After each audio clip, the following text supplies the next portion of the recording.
All right, welcome into another fun-filled episode of the Power Hour. I'm Steve, along with the urban sensation C Red, the real deal Rion Skills. And tonight, after a long time between visits, we welcome back our favorite lumberjack, Brawn the Lumberjack. You can call him USAhole. You can call him a lot of things. I think Just don't call me late for the party, okay? We'll call you late from the party, but we will call you friend of the program because you always have been, and we appreciate that. It's great to have you on the show. When I see you, I realize it's been a minute since we've talked. I mean, the last time we saw each other was at young Muggsy's wedding, and there were younger women with their eyes on the prize, shall we say? Well, Steve, you've always had that. I mean, you're a very Not attractive me. man. No. I mean, look, I tried to figure out your game. As you can see behind me, I tried to find the same, portrait of a Italian villa. I didn't do as well. I mean, I'm trying. Hey, you are man about town. We all Captain know. Casanova over here. Oh Man. boy, God, there's no Casa in my Nova anymore. That ship is long since sailed. But it's great to have you here, and it's very timely because over the next couple of weeks, you're going to be a very busy wrestling individual. Next Wednesday, the Wednesday before Thanksgiving, is the DWA Black and Blue event, which you do every year. Correct. How's that looking? Give us some information about that because I haven't seen a whole lot of advertising on that just yet. Yeah, it's one of those things we just like anything, solidified everything that we're going to do. It's at a new venue. It's going to be in, I got to look it up. It's so new, the venue. Gino's Banquets, and it's in Hobart, Indiana. We've never been at this venue, but we have been trying to reach out to different venues. And as some people may know, not everyone's receptive to wrestling. But he was very receptive, and obviously he didn't have anything going on at that time, the owner of Gino. And so it's going to be interesting because it's a new venue. It's not far from where we normally work in Lake Station, but it is our biggest show of the year, and it has been for many, many, many moons. So looking forward to it. Should be a fun time. What are some of the things that we can look forward to? Like, I mean, is this like a multi-promotional thing? Because I know you guys have had the ARW and SCW and others have joined you in the fight in some of these bigger shows. Right. No, not on this one. This is kind of something that ARW Pro has done for many years before I even became, a partner with Chano, Joey Boom Boom. And it's an ARW Pro show. But, next year I'd like to get a couple of those shows going where we've got multi-promotional and kind of do something under that banner. Nobody will ever forget some of those big ones, like the Congress Arena show. Will Compass. That was Compass Arena. Compass. Did I say Congress? I meant Compass. Because remember, all roads lead to Compass Arena. All roads lead to Compass. Yes. What a monumental production that was. That was one of the biggest things I've ever seen. Well, you were there for it. There was the vacuum incident where I just about had to have all my marbles vacuumed up if they ever got started. I thought you were going to kill people. Yeah. At the end of that show, you were lit up like something I've never seen. It kind of sums up what you deal with sometimes, but it's all worth it in the long run. And to do a production like that, it's and as long as everybody had a good time, and I think they did. Oh my God, I'm hoping C Red had a good time at that one. No. What do you mean no? All right. No. So I did, but let's remember what happened at the end of the night. Are we talking about the locker room being left a mess? No. Oh, that's a different story. There was a fight. Oh, yeah. And it was my student. That's right. Oh, that's right. Did I not know about this? Oh, I mean, usually I'm involved in most of the fights. This happened. Sorry, not sorry. My student came with his friend and family, and they enjoyed the show.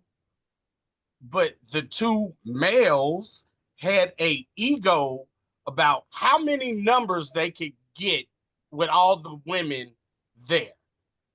What? So when my student found out that his friend had more numbers than he did, they had a fight. So, Wow. uh, Why am I only finding about? I'm only finding this out now. I mean, I know my mom gave her number to somebody. I didn't know it was. Wow, one of your students. Jeez, mom. so Oof. TA took my student out, but you gotta understand, students with intellectual disabilities don't understand, like they can't process the way we can. Well, it sounds like they So, know how to process to get those numbers, though. well, he couldn't understand why he was being escorted out and the other guy wasn't being escorted out, and like so now he's full blown rage. He's outside. TA is trying to talk to him, but TA doesn't understand. Like with them, Terry Allen, correct? yeah, Terry Allen. Okay. you got to kind of let them calm down all the way and then be able to talk to him. Your student is very lucky. And If TA was involved, that I wasn't sure you're talking about students or actual, some wrestlers. no, he was a student. Sounds the So same. what wound up happening, TA went in and asked the family, okay, well, you guys brought him here. How's he gonna get home? Because he can't come back in. And they were like, we don't care. Oh, all right. So he's stranded. So I can talk about this now because it's been a minute. I'll move on. So now, as his teacher, I'm in a debacle. This kid lives on the south side. How do I get him home? So TA from Willowbrook, right? South side of Chicago to Willowbrook. Yeah. Gotcha. TA was going to pay for an Uber. I'm like, bro, that is going to break your bank. Like, that's gonna cost arm and leg. Have you ever seen his suits? He can afford it. He can, but so I took him home. And technically I wasn't supposed to, but my thing is the human in me cannot let him just wander around Willowbrook. You did a service. His family doesn't speak. You did. His family doesn't speak English, so like he's going to just be walking around aimlessly in Willowbrook, right? So next to an expressway. That was probably a good idea. Tom Hanks was in that movie, right? So I just got him home, but I went to my bosses like that Monday and told them what happened. Like, hey, you need to know in case this shit hits the fan. I did what I thought was right because I'm not gonna leave him stranded. Well, my question is, how many numbers did these guys get?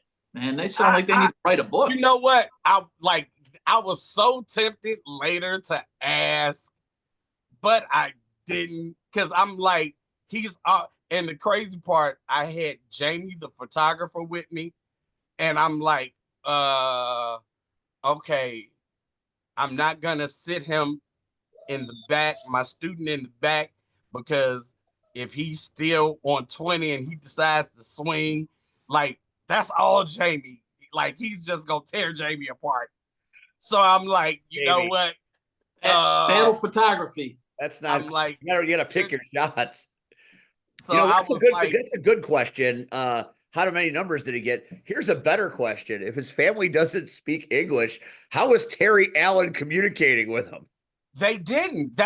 So when they called, nobody answered. And then it was on the ride in where his mom called back and she's speaking Spanish and he's talking Spanish. And I'm like, oh shit, I don't know what the fuck they saying. That's why Terry Allen represents Rosetta Stone, because he knows many languages. I was just like, okay, I pulled up. You good? I'll see you Monday. All right, let's go. Windy City legend, nice language ambassador, Terry Allen. But it was funny because it was like when I saw it, like I saw him earlier. Me and Marche was doing signings, so he asked for pictures and for us to sign autographs, and it was like, cool. Okay, I'm glad you made it to the show. Wait, he didn't count your signature as a number, did he? No. See, that's what I want to know. Like, what, Hell no. you know, Hell no. numbers. He can't take the receipt that he got from his Man. food and be like, look I got numbers. No, those aren't the right kind of numbers. I I know was I've seen just some movies thrown. where teachers try to hook up with their students and that doesn't end well. Right? That can't be true, right? Everybody says, oh man, hell that no. teacher was so hot. I'd do that. Yeah, no, that probably mess you up for the rest of your life. You know? I mean, So- really, there's a story But there. yeah, You to can't find be a out soul that- toucher when you're a teacher. Yeah, right. you can't be a what? A soul toucher. Don't touch those Anity? souls. They're kids. Well, it's 3 of us that do it. I'm So, gonna start calling you Michael. what?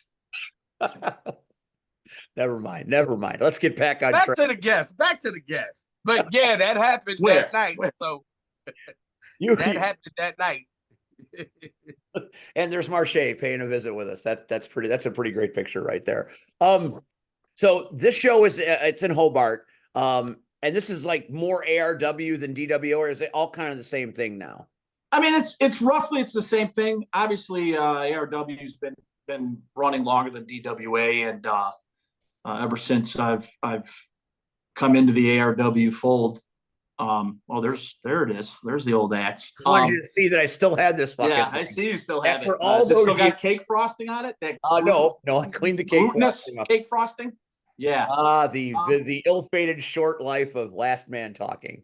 A lot of the DWA stuff, I like to do that stuff in not that I won't do it in Indiana, but get our stuff rolling again in Illinois.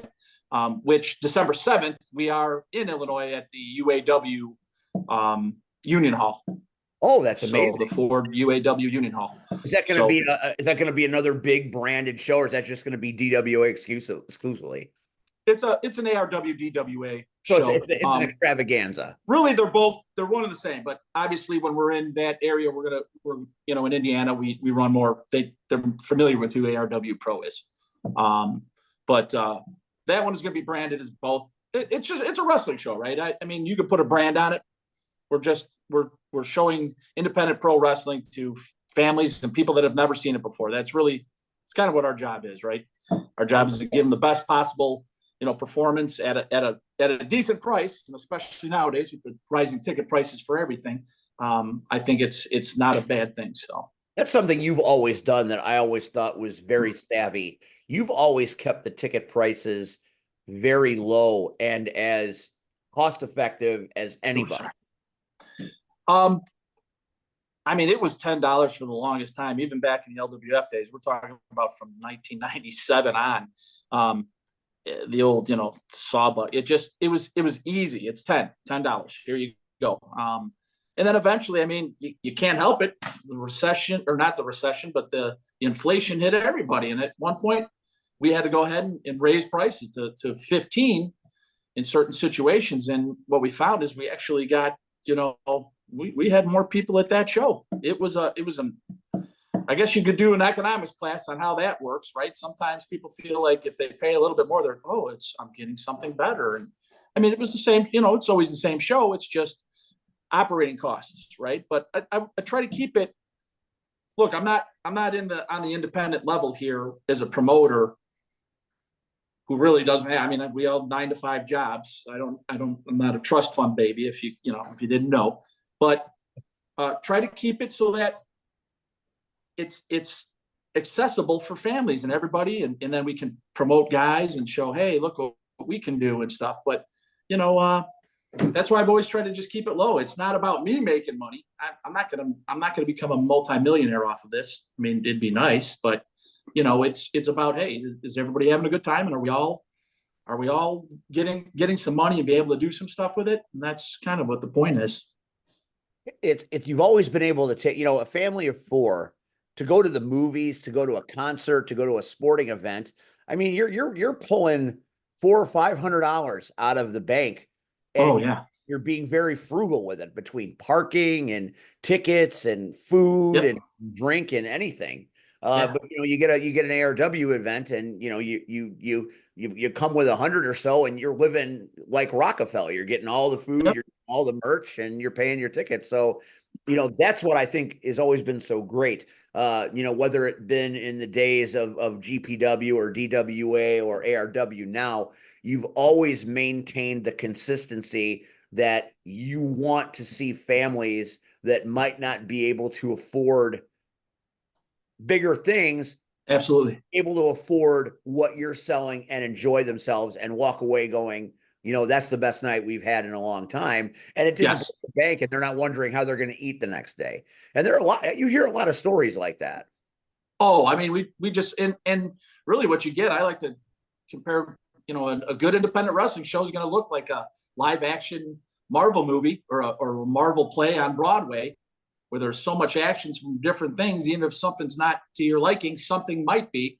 I mean, look what we just happened with the Jake Paul Mike Tyson fight. I mean, talk about yeesh, good thing they had a couple other matches in there, right? I mean, if I'm going to get played like that, just call that pro wrestling, right? Yeah, I mean, that was his we're big more work real than that was, right? I mean, you're watching them. That's the thing that was funny about it. When you watch that thing back, you're watching them communicate with each other the whole time. I'm thinking to myself, wow, is Hogan going to show up? I thought Hogan was going to show up. The music was going to hit, and he was going to drop a leg on Jake Paul. That's what I thought was going to happen. Well, yeah, it's got that feel now, right? It sure did. A lot of stuff does. And all of a sudden, halfway through that fight, Mike Tyson was throwing half punches. Like he was at the beginning, he was throwing the haymakers. He looked pretty good. And then about halfway through the fight, it went from haymakers to kind of dancing. I'd like to say. So anybody that thought that was legit it just doesn't know what they're looking at, because that was one of the big works I've ever seen. Well, and they got it. They got everybody, right? And they showed Netflix that they're ill-equipped to handle that kind of thing. And on January 6th, Netflix is fucked. They can't clean that shit up by January 6th. Yeah. The WWE universe is going to kill everybody on social media. Yeah. Well, they're probably not going to get it cleaned up in time, but there's no way. There is no way. It either works or it doesn't when it comes to streaming. We know that better than anybody. Right. We have loved Brawn the Lumberjack since the LWF days. I mean, I still have my axe. We have watched you do amazing things over the years, but Super Wrestlers, to me, has kind of given you a new lease on life in this business. Not because, you weren't having a good time, being Braun or being in the family and all that.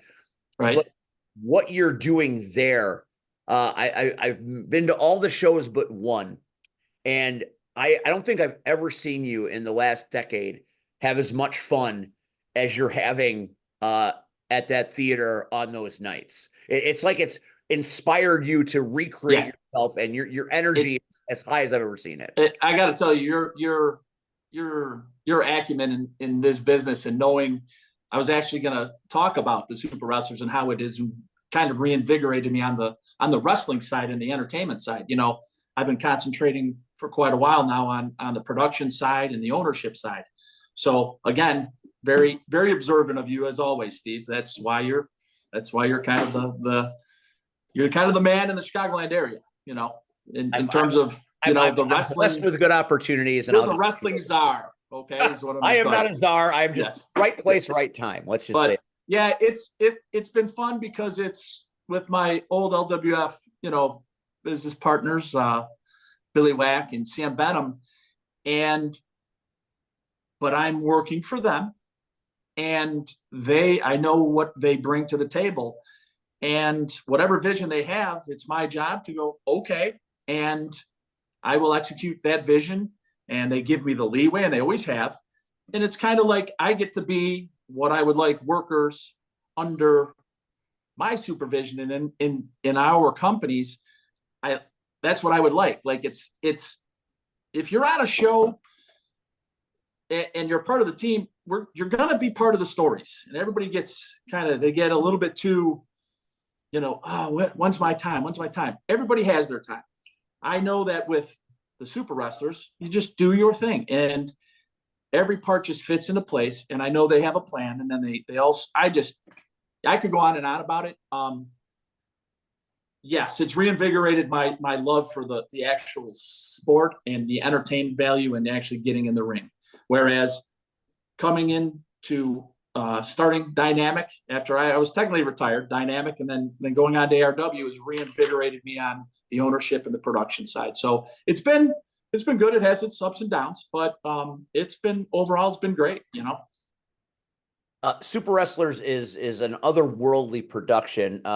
We have been supporting and advertising and promoting Super Wrestlers since its inception because we knew something that Billy Wack was going to invest his time and energy into, along with Venom, was going to be something special because we hadn't seen it in a while. So we knew that we were going to see something we'd never seen before, and then we got there that first night, and it melted our faces. Yeah, it's even more. It's more outlandish than even the pitch meetings. I mean, it's a life of its own, and it's just, it's awesome. It's become this thing that I had family stuff the last time it happened and I couldn't go. And then I am all over social media trying to piece together what happened. Right. Through the, and then I get to see it obviously on YouTube when he posts it. But you feel like you missed something. It's like binge watching a TV show.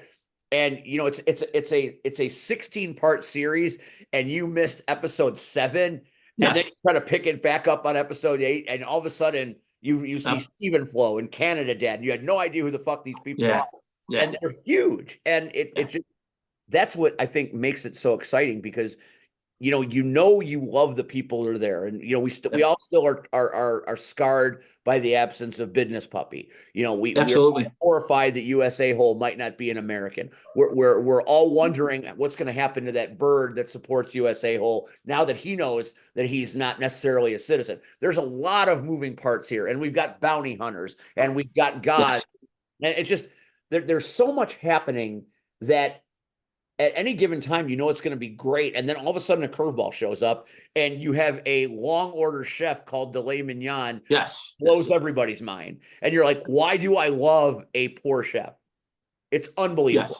Yes. Yeah. It's everything like, LWF and when I was with them back many, many years ago, it's the vision just refined now over the years. And Melissa, we have a costume designer, just amazing the things that she does. Like the production, I went around the last time I was there and I thanked every one of them that I could. And I said, you guys, I don't think people realize it's that what you see out front, there's so much more behind the scenes, and you two know, see Red and Steve, that you guys, when you do commentary, that's another part that goes, people might hear it, they don't see you or anything, but that makes a difference. You could take a bad match and make it really good by just the way you enunciate things and how you guys punctuate some of the moves. And I thanked him. I said, without you guys doing this, we don't have anything. There's so much that goes into making something like that, but you need the vision, and then everybody's just on the same page. And it's like I said, it's a lot of fun. And what it's done is also, it shows some of the young guys that I have in ARW and stuff that, hey, like, I don't just talk, like, I can do the stuff that I'm talking about wanting to have you do in a match or whatever. And it's great. Because in the long run, the body, the mind, the soul, we've put a lot into it, and all the guys I'm talking to on here, you guys have been here. It's a grind, right? Everything's a grind, and as much as we have calloused up, as I'd like to say, right? I could write a small book on being callous. Right. The calluses get worn down. They do. And you got to rebuild them, or sometimes you go, it's time, but I don't feel like it's time yet. And as long as I'm still having fun, it offsets the times when it's not so fun, which are a lot, right? Yeah. But seeing a look on some kid's face when I just say, hey, how'd you like the show? And he just, this is awesome, and just go, okay, we did our job. That's why we still do it, Yeah. This is fun for me, even more so than usual, because, obviously I've worked with C-Red for many years on commentary and many things, but between Brawn and Rion, these are the two men in this business that have probably taught me more about it than anybody. Even the lessons I didn't want to learn and was like, fuck you for making, but when you sit back after it's been taught to you, you're like, oh, so you guys are very good at teaching the uncomfortable lessons in a way that maybe they hurt a little bit less than coming upon them yourself. Yes. Do you find that that's the way you have instructed your people over time, that you teach them how to do it, why to do it, what to do, but you also teach them what not to do, and that's not always comfortable? Correct. And I think you brought up Rian, which, Rian and I think have respect of a lot of workers in his business on different levels, right? I think that I'm obviously a little bit harder and straightforward, right? That's just my thing. I'm going to tell like it is. Rian will give you the hard truth, but in a softer way, and it's kind of a nice balance. I always enjoy whenever I talk to Rian. It's like a kindred spirit, but we went in two different ways. And I am not as much as I used to be, but I am a hothead. And but it's sometimes, like I said, sometimes when they get out of line, the little cubs have to be, swatted on the ass. And I like to think I'm a lion, and until I can no longer swat your ass, I'll let you know what's up. And a lot of times too is we deal with a different world than 30 years ago when I got in, and it's in a lot of ways it's better. In a lot of ways it's not, and it's kind of in the middle, and that's for every generation, I would say. But if anything, I'm trying to pass on knowledge of, hey, I've done this. This is what's happened. And then a lot of times you just sit back. It's like being a dad or a parent. You just go, okay, and then you almost watch them and you let them do that mistake, and they come to you. And the best part is when somebody comes to you and goes, I get it now, or I understand. So, that's where, like I said, that's the whole crux of it. So yeah, when you have somebody like myself and Rian, like they're gonna get the same message in somewhat different ways, Yes, you are the guy that will punch someone in the face with the knowledge. You don't pull your punches. You just straight up, and it's uncomfortable, and you go away going, man, why would he say it, or why would he do it like that? Yes. But then as time goes by and you get the chance to analyze it, you're like, okay, now I get why that happened and why that did. You and I have, you brought me through a really weird situation in which I learned a lot, but I didn't understand that I learned a lot until a few years later. Rian, the way he does it is, he'll see what you're trying to do, and he will let you do it to the point where you're in that situation and you're like, why did I let myself get in this situation? I was in no way ready for this situation, but here you are, and you wanted it, you got it, but now, what are you going to do that you're here and completely ill-equipped to deal with it? So, yeah, Rian will have his hand on your shoulder while you're going over the cliff. I'm just waiting for you, and I'll have the hand when you're dangling off the cliff to lift you up. And that's the difference there, is the same message sent in a different way. And I think that's how life is, right? Some people react to the different things, and you showed me the uncomfortable truths. Rian let me live some uncomfortable truths, and then sat me down afterwards and said, the after action idea. Yeah. So I've learned there's a lot of trust here. So true. But yeah, it's I wouldn't have it any other way, because I wouldn't be doing what I'm doing if I didn't have you both kind of showing me along the way how to do it right, and how to do it with respect, and how to do it. I don't know about anything I'm saying is going to be the right way, but it's, hey, this is what's worked in the past, and hey, let's see if it still works, right? You put me through the ringer, and Rian has let me put myself through the ringer. Yes. So those are the ringers that I have experienced, but I'm better off for it, and I understand the business a lot better than when I first started out, because back in the early days, back in the CTW days, and when I was a newbie at PCW, all I was a fan that got a chance to talk on a microphone. And then I had to live that life, and I tried to live that life, and I didn't live that life very good. And the course correction was very severe, very swift. And then I got some training. I got involved in some situations. I can do this. And then I got put in situations that I'm like, I can't do this. Yeah. It's thinking. Yeah, that's right. Well, at least you try. I mean, sometimes you all you can do is try, you know. All you can do is try, for better or worse. But Right. you know, the importance of teachers in this business, I don't think it can be stressed enough. If you have good ones, if you have people that will put you in uncomfortable situations so you can grow from it, well, those are the best kind. And I think that's what you do, and I think that's what Rion does, and I think that's what is the basis for super wrestlers and ARW, DWA. Also, it's kind of the basis for what Rion does at IPW. He's like, I want you to enjoy your time here, but I don't want you to stay here. I want you to go do other stuff. And I feel like a lot of people, you know, stay in promotions because it's comfortable and they're used to it. Rion's like, yeah, you can come work here, but I want you to go. I don't want you to stay here and make this a career. So you guys have very different styles, but I think the message is very similar. Sure. I mean, it's just, we want, there's a succession that's going to be coming at some point. We want to just hand it off and go, please, it's yours. I mean, for the taking, you know, and that's where we're at. I mean, it's pretty soon I won't be around here, you know, whether it's walking the planet or anything else. I don't believe that for a minute. I think you're going to live forever. Yeah. There's people out there, they got their fingers crossed watching. They're just like, man, I hope an arrow comes through that guy's window right now. But you know what? I ain't going anywhere right now. I just outlast people. You have many different levels to who you are. You know, I watch you, as we all do.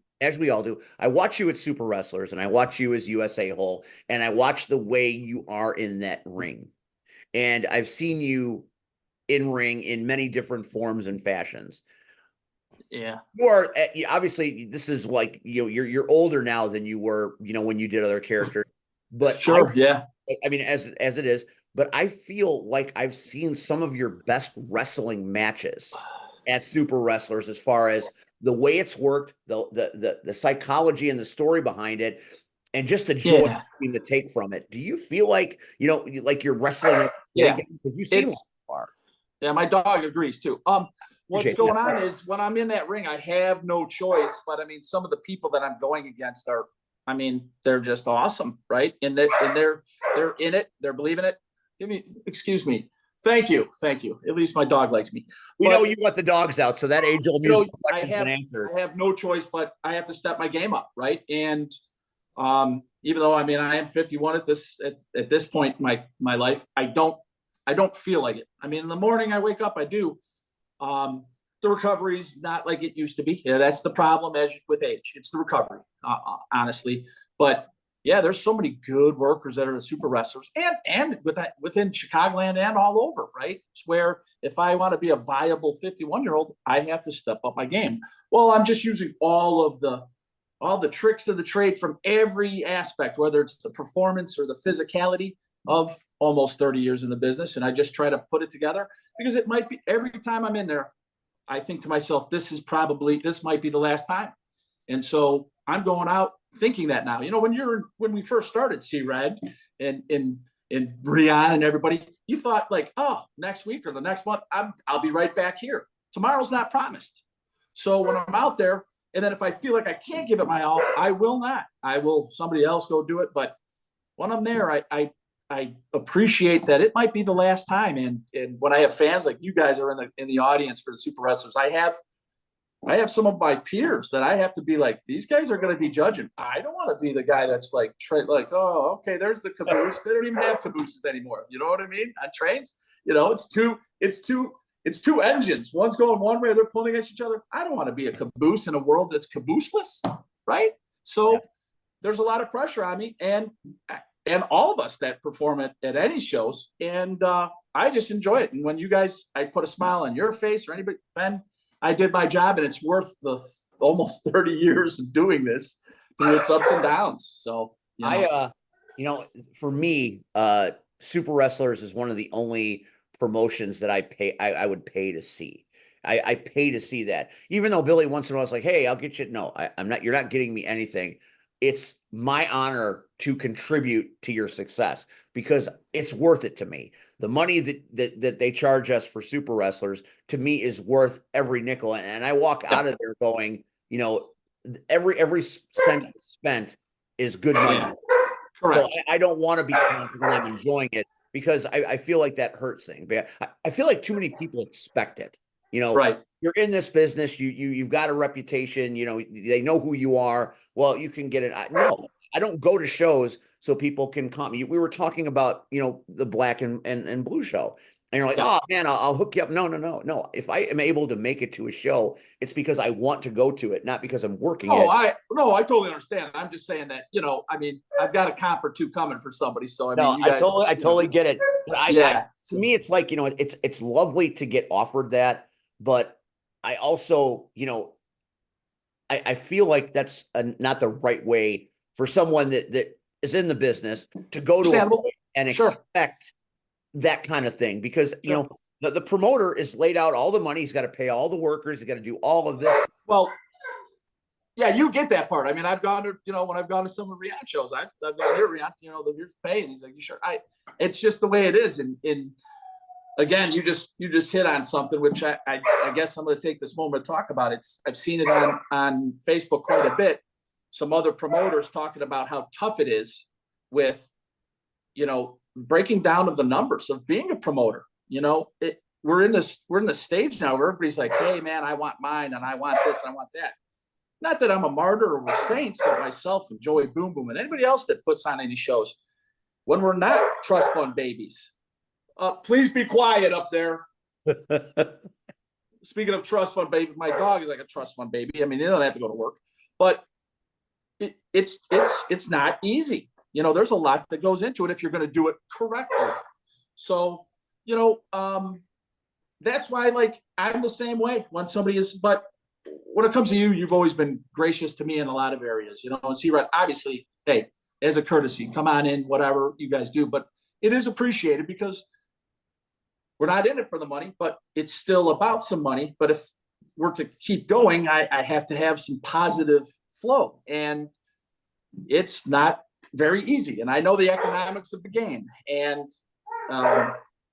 you know, some people hold out in this business, and there's many companies. You know, I don't. They got sponsors. I don't know, or they're trust fund babies, or they sold a kidney, but they probably it shouldn't be running anymore. But they keep going, and you go, okay, well, keep doing that. But everybody gets tired of losing money if they do. Ted Turner, he was tired of WCW losing money. You know, everybody gets tired of it. AEW at some point will get tired of that. Yes, that will be, you know, you can only take a loss for 5 years under the tax law. So, you know, even the cons, nobody likes to lose money, even if you have a lot of money to lose. Yeah, it's not a great thing to be you know, not able to turn off the money faucet as you're hemorrhaging. But like I said, you know, a lot of promotions, you know, aren't in it for. I mean, to say you're not in it to make money, I mean, everybody's in it to make something. Absolutely. Some are in it, you know, because they want this. They've always wanted this. And they're losing a little bit of money to have it. Some people, you know, probably shouldn't be running because they shouldn't be spending what they're spending to do what they do. I have seen this go many different ways in many different places over the years. And I always wonder, you know, where is that line where you have to get up to where it becomes, you know, should I do this or shouldn't I? Because, you know, pride comes before a fall. And some people are so prideful that they don't want to admit that it's not working. And yes, they'll end up hurting their own personal lives to fund an adventure that is seemingly doomed. And I've had a lot of experience with this in one way or another. Well, it's self-serving to some people. You know, I mean, I'm blunt, right? I'm gonna tell you right now, there's too many companies out there and there's too many owners. They're putting themselves over and they're saying, hey, look at me. And they don't understand. They're just, they're making an ass of themselves. You know, you can tell the owners that put themselves over are their buddies, and it's a glorified, you know, garage, bedroom, you know, trampoline federation. And it's time to get out. So I'm using this forum to say, hey, get out, because you can't hang with the big dogs. Your production sucks. Your shows suck. If you're not making money and you're only in it to be self-serving, I'm going to ask you right now, time to get out. Yeah. I mean, there's some companies. I started to use that as a pulpit, but all right, soapbox, get out of here. No, I mean, that's valid. And, sometimes it hurts the business in ways that they can't even see. And I'll tell you how it hurts. I don't mean to interrupt, Steve, but I'm gonna, as you enjoy a more Pabst. Just a couple of weeks ago, I'm working with a gentleman, and he told me, he's like, "Oh, you do pro wrestling?" I go, I do at an independent level. He goes, "Oh, I took my son, about 10 years ago. He was so into wrestling. WWE, he had every action figure, and I go, okay." He goes, he went to a show. I don't know. He doesn't remember what it was. Not memorable, correct? And he told me, this was 2 weeks ago, and he told me, he said, when we got done with the show, my son went home, and that night started packing all of his stuff and put it in his closet. He was so distraught with the way it went at an independent level. And I've always said for years, I go, you only get that. It's like anything. You only get one chance to make that first impression.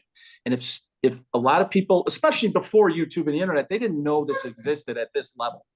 And you had to look at the back of magazine, the wrestling magazines, and they had the classified ads to see how to become a wrestler.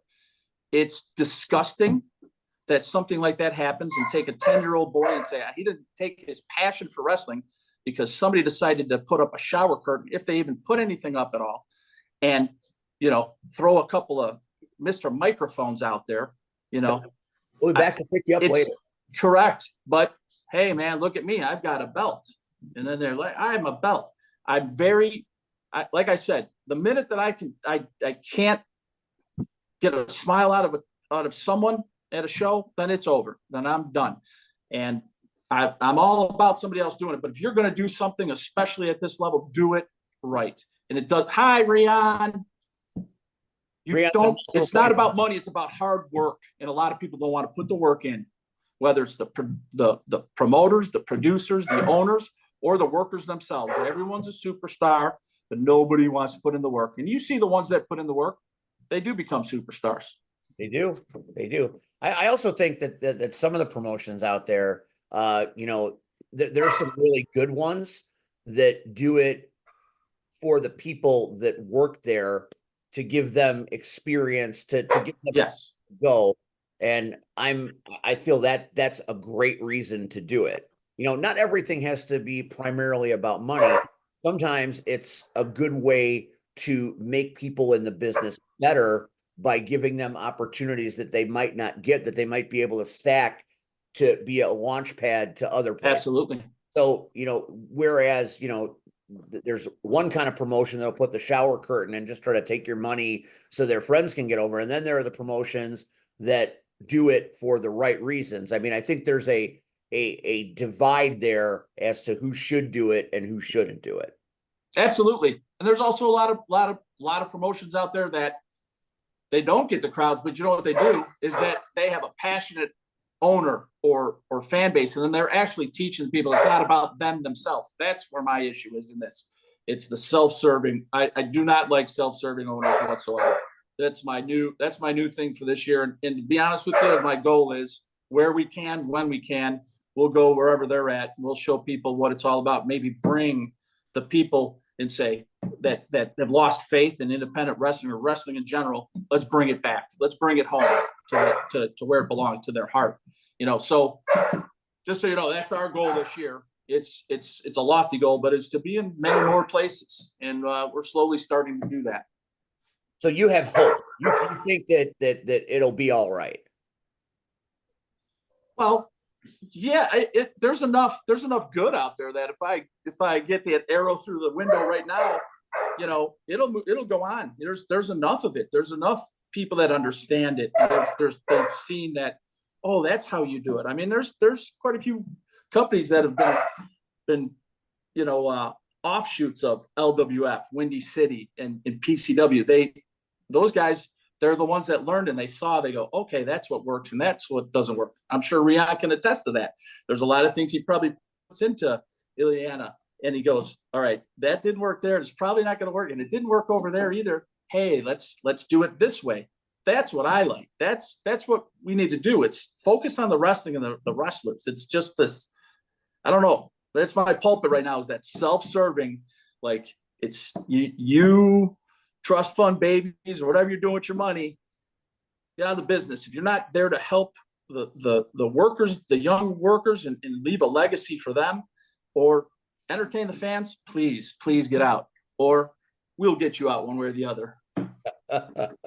Oh, that is so true. That is so phenomenally true. And I can certainly attest to it. Red, it looks like you got some things on your mind. Hi, Red. I'm gonna give Red a minute to collect his thoughts, because this is Red's territory. You said LWF, you said Windy City, so yeah. Hey, the old Lions, man. I hit a nerve. Red, go. No, it's I agree. I mean, Steve, you know better. Rion knows better. Like, you guys know what I just went through. Like, to be part of a company and try to help out, and you find out that the owner is like, and you sit back and you say, you shouldn't have never been in this goddamn business to start with. Like, you know, you're a good person, but leave this shit for us to know what the fuck we doing. And I'm not saying I know it all by any means, but is doing this shit as long as I've been doing it, as Braun has been doing it, as long as he's been doing it, Rion, we've got experience. You're not talking about a money mark, are you? We have to, if there's anybody watching this, let me define that and let you go on. A money mark is someone that likes wrestling or anything, and then they say, hey, I've got some money, I'm going to go do this. And there are some workers in this business that take advantage of that. They say, wow, that person doesn't know. Yeah, I get paid $300 a show. Yeah, that's right. Here's my knowledge. Money marks. That's what we're talking about. This person wasn't a money mark. What a money mark is. This person wasn't a money mark because they had no money. That's the hey. Let's do hey girl hey. House. Hey girl hey. Hey girl hey. Hey girl. How you doing, Cactus? I'm all right. Braun, did Steven tell you where I am? I did not. I was waiting for the entrance so you could tell him. I'm at your friend Michael's house. It's his birthday. Oh, happy birthday to Mike. All right. Braun says happy birthday. Andrew said electricity. Yeah. Mr. Electricity. Yeah. His finishing maneuver is Tesla coil. Yeah. It'll wind you up and knock you down. Yeah. As long as it's not below 20 degrees. And you couldn't pay me to drive one of those. I'm sorry, C-Red. Please continue. I just wanted to let everyone out there know what a we're not spilling into Tesla Basically, talk. it's somebody not in the business that's like, hey, watch me work, and watch me nay. No thanks. It's you should even today hear the stories. I've had people come up to me, hey man, this guy wants to bring you guys in, and okay, they're gonna pay 3 figures, and it's like, okay, yeah, I believe that shit when I see, because I'm like, the formula, I tell them off jump, the formula is wrong, it ain't gonna happen. And they're like, but why won't it work? It won't work. It won't work. We've been down that road. Yeah. I'm like, understand. Super fed. How many, alone, how many companies, I want you, and I'm sure you can't think of everybody. Ooh, but think about the companies you've seen come and go. There's not a book. It's come and go 3 or 4 times. I just look sometimes, and I don't mind. Again, try and man, I want somebody to succeed. I want somebody to put me out. Let's put me out of business. Let me go retire somewhere. Let me go do something. But if you're going to do it right. So we can at least say, all right, they got me, and boy, they're doing it right. And like I said, super fed. I've seen the ultimate money mark come in, and I was part of it until it got out of control. And then the money mark said, no, this is what I'm going to do, and I know better. And you go, okay. That's when I stepped back and said, have fun with that there. Whew. And I don't even, for me, again, it ain't, I'm for companies growing. So I understand. Hey, okay, guess what? Your first show, you might not have an entrance. Work up to it, build up to it. Make it part of the show. you He's know, like, look at this owner. He's so cheap. We don't have an entrance. That's what I use what you can. I came from a cornfield. We were in a cornfield sitting on hay bales. Well, y'all, I get it. Y'all used everything but the hay bale. Shit, you probably used that. You still have one of the best lighting rigs and sound systems of any of promotions that are out there. It's simplistic, but it works so effectively. You would think people would want to model themselves after the simplicity but quality. Yeah, except for the horses that were roaming around in the field. Oh, we don't mind the horses. I was working this past weekend with a wrestler that is doing lights and a bit of pyro. That as I was talking to him, he reminded me of some of the conversations we had about the importance of presentation. So if you ever get a chance to hang out with Gringo Loco, you and he have it talking to he does a lot of production, huh? Yeah, talking to him is like talking to you, because I've worked with him plenty of times, but I've never really got a chance to sit with him. He was putting some lighting rings up at Frontline, and I had no idea he did lighting. And we were talking about it, and I'm listening to him talk about why he does it and how he does it and the purpose. And I'm like, fuck, man, I had conversations with Braun about this. So I was thinking of you when I was at Frontline. And I feel like you and Gringo Loco, have a very, I think you guys might be kindred souls. I like that. That's awesome, because I know he's a good worker, and I just didn't know he did that stuff. But again, that's a credit to him then, because he's not saying, hey, look at me, what I do. It's the unsung heroes in this business are the ones behind the scenes. And if he does that, thank you, because I know Frontline does a great job. Ben and I, and I'm sure I'll talk to him soon about stuff, but we were trying to get something going before COVID. He appreciated what I did, and I liked what he did, and we were trying to come together. So to know that he's got somebody like that, and to know, I didn't know Gringo Loco did that stuff, but I appreciate that, because there are people out there with a passion. We need more of those people, because it is tough, because there's a lot of the sacrifice. I know it sounds like woe is me, but that setup for that Compass Arena, that was 16 hours. It was 8 hours setup, two 8-hour sessions, and then the teardown we don't even want to talk about, which didn't take as long, but man, there's a lot of time. I just how many people clear out at the end of the show, and then leave a locker room a mess. I was so embarrassed. I had somebody like Hardcore Craig, who actually been in the business longer than I have, and I have ultimate respect for that man, come up to me after that Compass Arena show, which is probably a show that some of these guys will never see anything like that in their lifetime or be a part of it. And he comes up, he goes, what the fuck is up with the pigs in the locker room? I mean, he is one of the nicest guys. He's not nice in the ring. He's a bad, bad man. And I was like, wow. I felt so like all that work, and then people came in my house and just basically disrespected it. So, my partner, Dono, and I were very disappointed at that time. We didn't.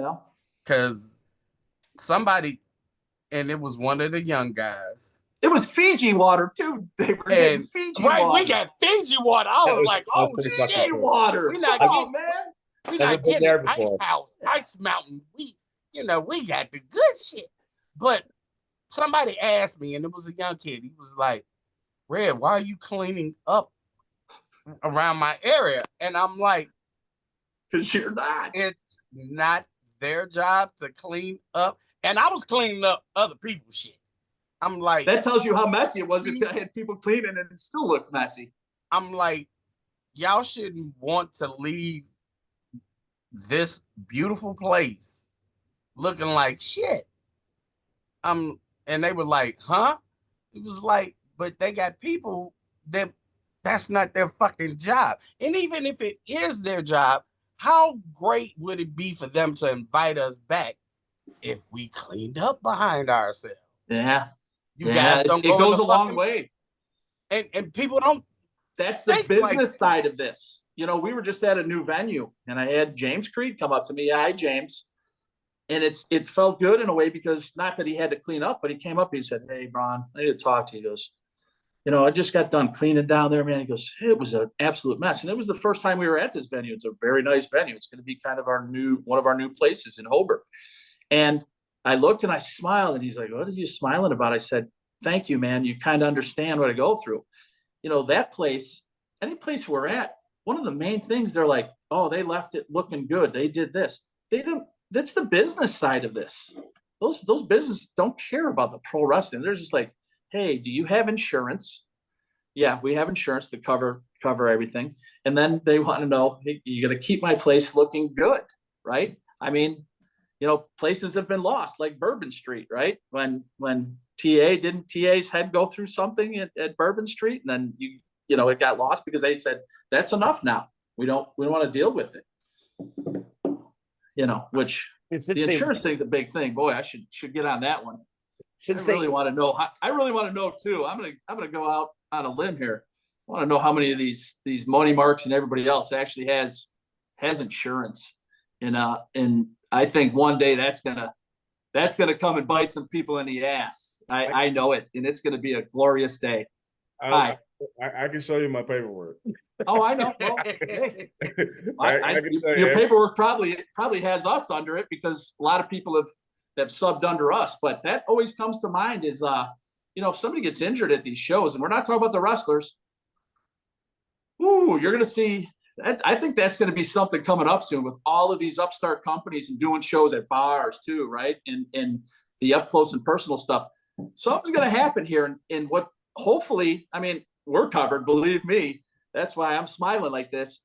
That's where you're going to have a problem, and that's where you sometimes need the regulation that we used to have and bring back. I mean, it's something, and I'm not trying to guard the gates here, but there needs to be some vetting, because again, some people are literally ruining the business, and not doing it right. If you do it right, awesome. Let's go. There was, I think the last show we did, there was Rocket Pro was going. I think in Cicero, MLW was going. Everybody did well. That's what we want, right? But then somewhere, there was a shitty company running a shitty show where even if those 5 people that were there, they're never coming back, and they can't come to ours and then spread the word. Get out. They're coming back because they got in for free, because they're the brother of one of the workers, right. And some of them don't even, they don't. The girlfriend, 2 of the 3 Yeah. guys, but they don't know that she's with Nepotism isn't going to make. And then they're on their phone in the pictures. I look and I go, oh, they got 7 people in the audience, and they're all on their phone, probably watching our shows, watching your podcasts. Yeah, I know that weekend you're talking about. There were 2 shows in Joliet that weekend, and both companies did pretty well. So that was that just goes to show you there's plenty of. I mean, Ego Pro did it right up the street from Rocket Pro, so that was the same. Oh night. wow, the same day, same night, and that's like 3 miles away, and they had Kofi Kingston. So it was, they had a big show. We had our Halloween thing. And we did well, and they did well, and everybody was happy. We were a little, whenever you're in a town and you have 2 shows running, you're always like a little trepidatious, like, who's going to come out on the losing end? But fortunately, everybody won that night. There is no losing end if everybody does it right. This is my point. If we all do it right, then hey, respect and let's go. There's how many minor league baseball teams, and some of them do well and stuff. There's plenty to go around, but the chafe, and there's nothing stopping that. That's why I'm talking more about, like, I don't know if they need to get the Department of Professional Regulation involved again, because that was, let's be honest, it was corrupt. I mean, it was, there was a lot of money going into pockets, and hey, fantastic, as long as you do your job. But now somebody wakes up and they're like, oh man, it's April 3rd. Oh, I got my TRW, tax refund wrestling. Let's do this. The only good thing is that I can usually buy a practice ring for about 1/3 of the cost, and it's only been used twice. Because after the first show that bombs for TRW, they always got to go for a second one, and that bombs even worse. And then you go, okay, and then ring for sale on Facebook Marketplace. I'll take that, please. You get good deals that way, right? Yeah. Man, trying to cut their losses is the way you make a living. That's for sure. I don't want to deviate off the course, but at the beginning of the show, you had mentioned you wanted to talk about Paulie Tomaselli's mustache. I just don't want to forget to do that. I literally was just making sure I looked up, because I know we're at a new venue at Black and Blue Wednesday at Gino's Banquet Hall in Portage or in Hobart. You guys Hobart. I think it's Hobart. the Indiana way is Hobart, not Hobart. Either way, Red, we're familiar. Gino's with Banquet Hall right? in Hobart. Yes. And I was looking it up and I saw this vision and I was like, is that the love child of Burt Reynolds and Tom Selleck? Or Ned Beatty. With Sam Elliott being your grandfather? I mean, that mustache. Wow. I mean, I might just book that stash, I might have that thing just I make got an that appearance. the whole time to make the donuts vibe. I'm telling you, that might be the new Super Wrestlers character, that stash. What are you going to call it? Stash? We'll leave that up to those guys. I'm sure the board, and I don't mean the chalkboard probably has something on there already with a stash. Whew. That is he's trying for Burt Reynolds, I think. Oh, it's amazing. He can't ever get rid of that. I don't know. I was getting let him walk down the aisle with that Walt mustache. Disney. What was that? I was getting Walt Disney. Well, wouldn't that be more like Raleigh Fingers though? Didn't Walt Disney have like a pencil thin one? Yeah. Yeah. So see, that's more Raleigh Fingers. His is a street sweeper. He's got that. His was definitely a street sweeper. The picture that I saw must not have done it justice then.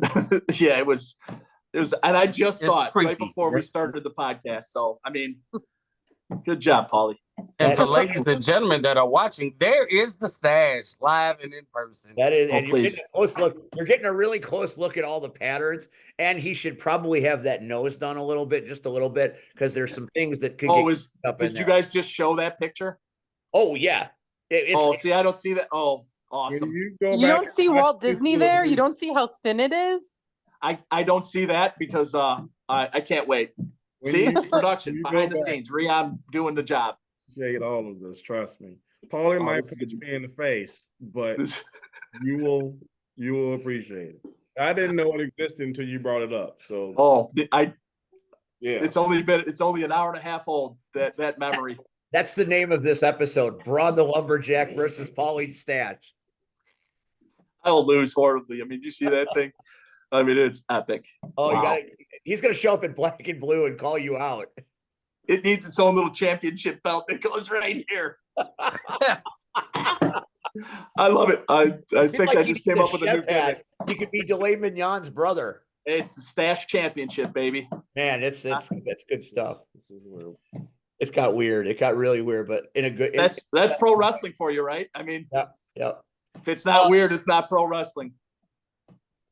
LWF. It seems like forever ago, but the way time goes by, you don't feel that much different. Yeah, you feel older. Yeah, you're more tired, but mentally, you're still in that moment. 30 years. Yes. The man you were then and the man you are now.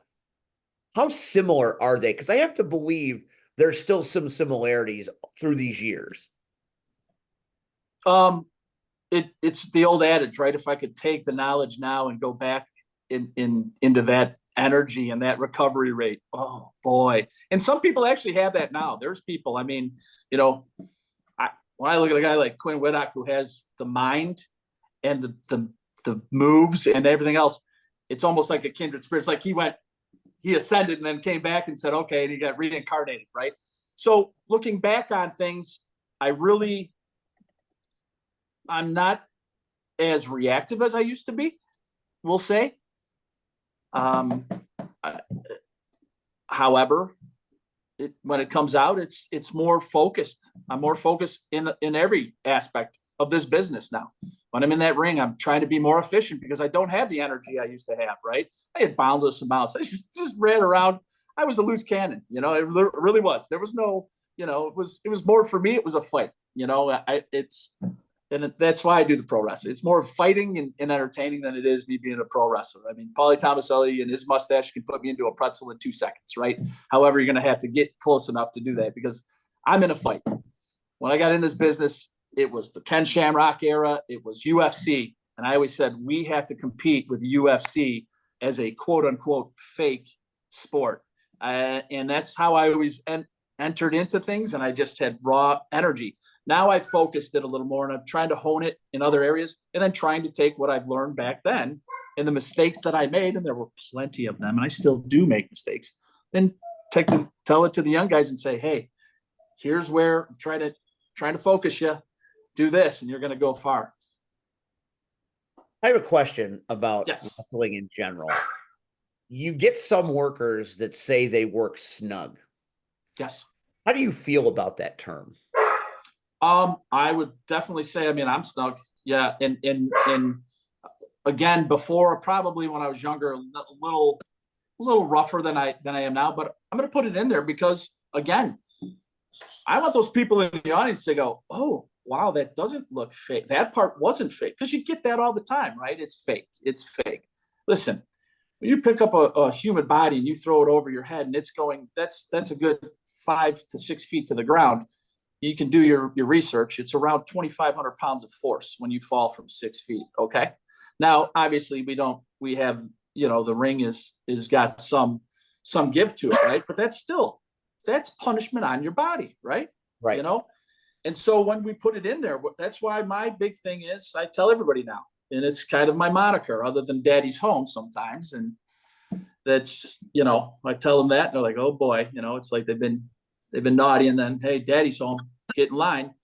I tell them, all the guys, I said, if you can't chop, don't fucking chop. They finish the sentence now, because everyone thinks I can chop, I can do this, and I get it. They might be able to do a 450 and epically, but they have no strike. So how do you even get to the point where you put your opponent, you get them to the point where you can actually do your 450 splash or whatever it is? Snug is good as long as it's not reckless. And I think when I was younger, I was a little more reckless, but at the same time, if I hit you hard and then you hit me back, okay. Is this how we do this? I'm like cool with it. Like I kind of like the punishment myself, because it's easier to sell.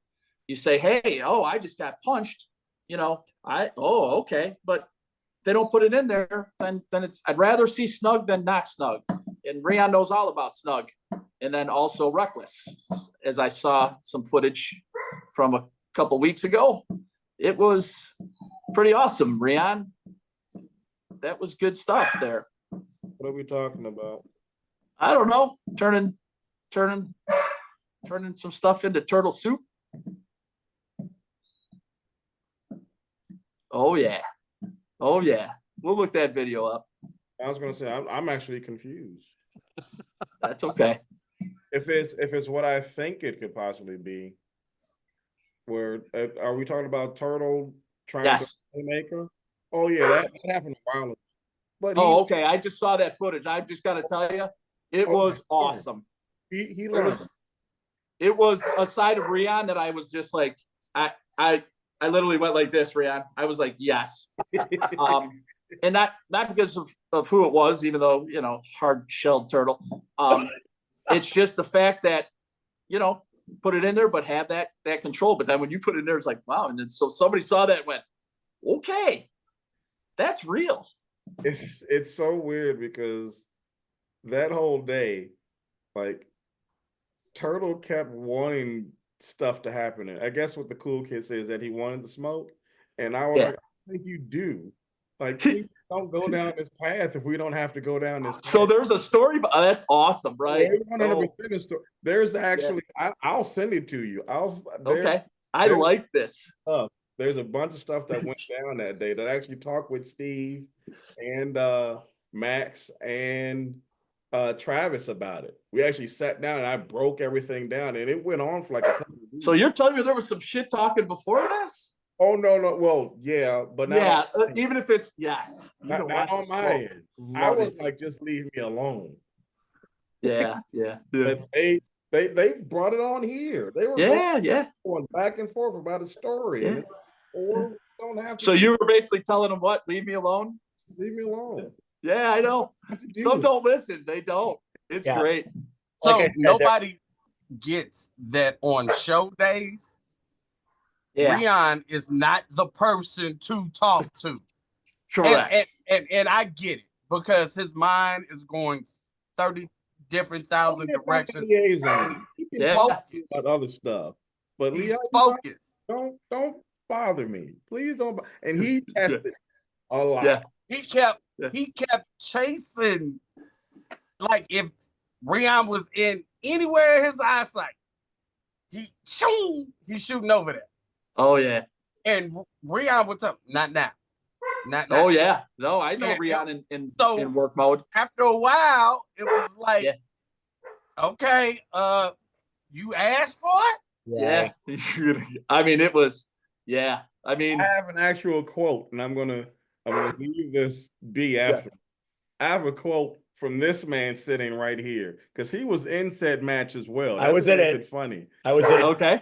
After I got done with Turtle, I went over to Steve. Yeah. I was going to Steve. I curled in the fetal position so quickly. His exact words was, "Point made. I'm good. Don't need me." Right in the middle of the fucking match. He worked Turtle and he turned me, and I stayed in the corner sitting down going, I'm good. Yeah. That's, I mean, I didn't know when that happened. That wasn't just Rion, my friend. That was PCW Rion. Yeah. I've seen PCW Rion kill people. And I'm not dying today. I'm not dying on that hill. I don't have. Well, that's from some of the people he was trained by. Yeah. I know that. Remember I was telling you earlier when I was comparing your styles, you know, there's you that'll punch you in the face. Oh yeah. Why you're not going to do it. And then there's Rion who will let you do it. And then in the middle of the situation, you realize, oh, now I know why he said don't do it. Well, it sounds like he let out the inner Brawn. I kind of liked it. Yeah. Yeah. That's why I watched that thing over and over, man. I was just like, wow. Wow. You know, I've never really done that in the ring. I mean, outside the ring plenty of times. Getting out of fucking Dodge. All I wanted was to go home. It's like now I want to like, I got to match that at some point before I retire, because all my stuff's not on. Most of that stuff that went on with me is not been filmed. It's all in lore, you know. You see, it just happened to be that day, because I don't like being that guy. I don't like. Dude, it was awesome. I was like, oh, okay, yeah, I'm not the only one. All right. They tease me about it all the time. The workhorses always tease me. Every time they get a chance to show me, they just like, look. They better watch out. Say, hey, you don't want to be the second and third version of that, boys. I'm supposed to hate the workhorses, but I secretly love them. Those guys are great. They are good. I enjoy working with them, and you know, they did stuff with me that nobody really should do with me, and it was so much fun to work with them. Yeah, I had a great time, especially Wade. Fucking Wade took my spear and made me look like $1 million when I'm about $150. Yeah, he's good at that. Yeah, he's really good.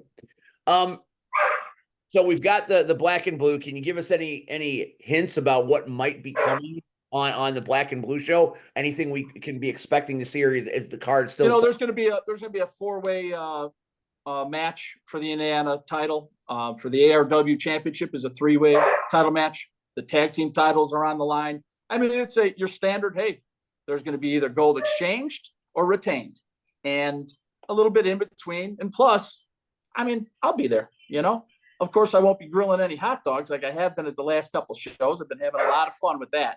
You know, I don't know if you've heard, but when you come to an ARW show and I'm cooking some hot dogs, you got to try Brawn's beefy wieners because they're tasty. So, yeah. There you have it right there. It's just what happened. Tonight's episode.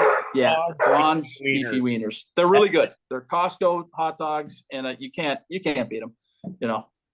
But it's going to be. I think it's going to be great. And then we're going to follow that up with a December 7th show, like I said, and then we're going to take a hiatus until January. And our goal is 2 to 3 shows a month, every month next year, maybe more. We're going to see, but kind of one of those things where I want to give more wrestlers an opportunity to work under some pretty good conditions if they're willing to do that. And that's what makes you who you are, and that's why we love you, and that's why we're always happy to have you on this show. I really appreciate your time tonight. Thank you guys for joining us.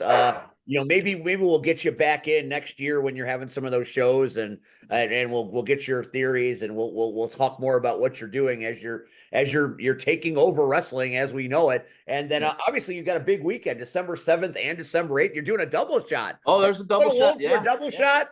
Yeah, absolutely too. Yeah, and then then that's our ring too. We rent the ring there too. So, which my partner Chado takes he takes great care of our ring, and it's nice to work in that ring. And that's another thing. Be careful out there, folks. Some rings are dangerous. As Brian just shakes his head, it's brutal. But I really appreciate it seeing all you guys, and I'm glad you asked me, Steve, to do this. Yeah, it's been fun. You guys are great. It's much better on Zoom because I didn't have to wear cake this time. And I just want to say, I didn't find out you were gluten-free, right? Still gluten-free. I'm still gluten-free. Apparently, I'm not Steve-free, though, because I'm here talking to you. That's right. Rachel, what you got? You want to say goodbye before he goes? I want to know when I can see the CSI guys again. That's funny you say that. I think we've done the CSI guys 3 times, and I have so much fun doing that gimmick. And you know what? You just never know. Okay. That's the best way I could stay in this business. Just keep changing a gimmick or go under a mask or something. Cause people are like, we're tired of that guy. CSI guys are hands down my favorite iteration. Yeah, they are. I do enjoy them. Yep. God, I was talking about all your various characters. How could I forget the CSI guys? They were. How many of them are there? How many CSI guys are there? There's 3. There's 3 of us, and then there's Chief. So there's 4. I mean, there's 4. The Chief's always yelling at us. Yeah, well, that's what they do. That's what Chief. He's the 80s, 90s buddy cop movie angry Chief. He's Inspector Todd. It's just great. Yeah, well, that's why I'm doing it. I just have fun, right? And just get to live out some characters. It's a living comic book, Don't take it too seriously, folks. Let's have some fun, Brawn, you're the best. Thank you so much for hanging with us tonight. Thank you, everybody. We're gonna have you log off now so we can talk about you behind your back. All right. I'll see you. Thanks. Thank you, Brawn. Thank you so much. See you soon. All right. That, of course, is the mighty Brawn the Lumberjack. He's technologically impaired, so it's going to take him a half an hour to log off. Got it. Yeah, I'm trying. I'll see you. All right, leave. Bye. Bye, Brawn. Later. Mustache. You got it. All right, there he goes. Brawn the Lumberjack. Okay. Always fun having him on the show. He has got a very unique way of looking at everything. Oh. And I like having fun on this show, and he's a guy that has fun. Before Cactus Rack turns into a pumpkin and has to leave, I want to lead with the knockouts. What the fuck is happening right here, right now? What am I looking at on that screen? Why are you two fighting? What the hell's happening? We weren't fighting. He was trying to take my chair. I mean, he took my chair. There was another picture where you were hissing at him. That's when I'm hit. That's me hissing. What? Why? I was slaying a vampire. Marley and I were slaying a vampire. And then Rion and Andrew, who got fired before this, came running in to ruin our fun. And they got fired because they didn't notice the vampire that I slayed trying to take a chunk out of Marley's neck. What say you, Rion? You want me to go through the whole thing or just what she just spoke of? Because she just threw a lot of stuff out there. I'd like to hear more. Okay. Which part do you want me to go through? Well, let's go through this picture because they say a picture is 1,000 words. I happen to see a video later on that night of you getting paddled in the behind that I want to talk about when we're done with this, but one abuse of you at a time. Oh. He's not getting abused here. No, it's pretty much abuse, but it's fine. So we'll go ahead and go. How am I abusing you? I'm trying to get away with my chair. No, this is why I didn't want to come on here. So here's the thing, Steve, if are we talking about this photo or are you talking about the after party? Because what you're speaking of are two different things. No, I know that. That's why we're here now, and we'll segue to it. So you want to Tarantino it? Yeah, we're going to Tarantino it. Okay, wonderful. So that photo is after I got kicked out because we kept missing fights. So it was myself and Andy. You got fired? Well, we'll see next bout, I guess. But what ended up happening was that after multiple times of Buffy biting people, beat down, I guess I'll just do it this way. So beat down prior to this was telling us that we were trash. Just flat out. And just to make sure that, so this is prior to us getting thrown out. So she is happy-go-lucky. Everything is working out great. And there's no issues. And then we kept fucking up in her eyes. And that was her face after the fact. So, because now she's looking at us not get these calls. You pissed off the boss lady? Yeah, pissed off the boss lady. You shouldn't piss off the boss lady. She's formidable. She is. And what ended up happening afterwards was that she just got tired of our shit. And in her words, it said, you need to leave. Get out. Okay. So we left. So there was no fight refs. And Cactus took this opportunity after Buffy decided to try to bite them again to take a chair and swing the chair and make very serious contact to Buffy.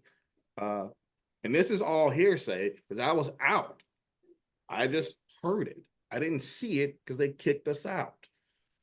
Andy, who was eating Fritos at the time, ran back in because apparently Marley was pulling the teeth out of Buffy's mouth while with pliers. With pliers.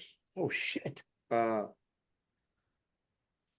And that is me running in after Andy took the pliers. I said, what about the fucking chair that's on this lady's neck? So I then went in there to get the chair off of her neck to where she then said, I'm like, I don't have time for this. Give me the chair. To where Beatdown is now pissed off. She's got because we came back and stopped a possible death at the show or at the bout. I'm sorry. That'd be the second show in a row with the death. So she's got green and red eyeshadow on, so I feel like she's neutral. Yeah, we're supposed to be neutral. But there was a lot of stuff that we had to deal with. Why are you messing with Ricochet? Because Ricochet was trying to take out Crimson because of the whole thing that happened when Buffy was starting a lot of shit. Like a lot of shit. So was that the Haunter's angle, was to mix the shit up to get the Rumblers off their game? Well, here's the thing. What was the end result, Cactus? The end result was that the Rumblers won. Not the Haunters. Not the Haunters. It still got the loss. Still got the L. So now in December, it's the Rumblers and the Punishers. So it's what is it, pink or purple? Are they purple? Did you say purple? Purple, sorry, purple. Purple versus red is the finals this year. Yes. Either Rumblers versus the Punishers. Right. So now that we're past this situation, and you've taken out the defending champs. Mm-hmm. So now there's going to be a new champ that's going to win the Golden Skate this year. Cactus, how do you see that going? I don't know yet. I don't know what team I'm going to be on yet. So red is not one of my main teams, and neither is purple. Green and blue are my main teams. So one of those teams is going to get a tremendously powerful free agent. Yes, that is the fact. I don't know yet where I'm going to land, so I'm going to reserve my comments for when that roster has been made, and I know where I'll be. In the NFL this past offseason, Derrick Henry decided he was going to go purple, and that's worked out pretty well. Could you be the Derrick Henry of roller derby? If I am the Derrick Henry of roller derby, I will be the Lux exterior of roller derby. Very impressive. Hoping you get the reference. All in all, was a splendid time had by all at the HF Auditorium. Yeah, I think so. I mean, I don't think the Haunters had a splendid time, but we did. Well, I'm talking about the fans, everybody that went to watch. The fans had a good time. There were quite a few people on the track side, that had the joy of having bodies fly into them.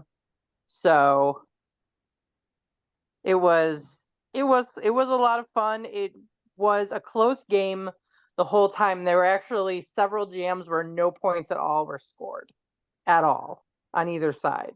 So it was very, very competitive. And I think it just came down to circumstance at the end. And fired fight refs. Yes, and fired fight refs. Dave, the majesty of Judgment Dave. He looks a little gray there. You guys are making him old. Poor Dave. I mean, if he'd just leave us alone, we wouldn't have a problem. That's fair. There were celebrities in the audience watching roller derby this particular show, which I thought was pretty cool. Go on. Oh, were there? No, go on, Steve. Where are you going with this? One of the great pro wrestlers in the area back in the day, December, was watching roller derby. In December, is very selective about where she makes appearances. So the fact that she was at Derby is huge. I didn't even know. Well, I'll do you the favor. It's fine. That person there,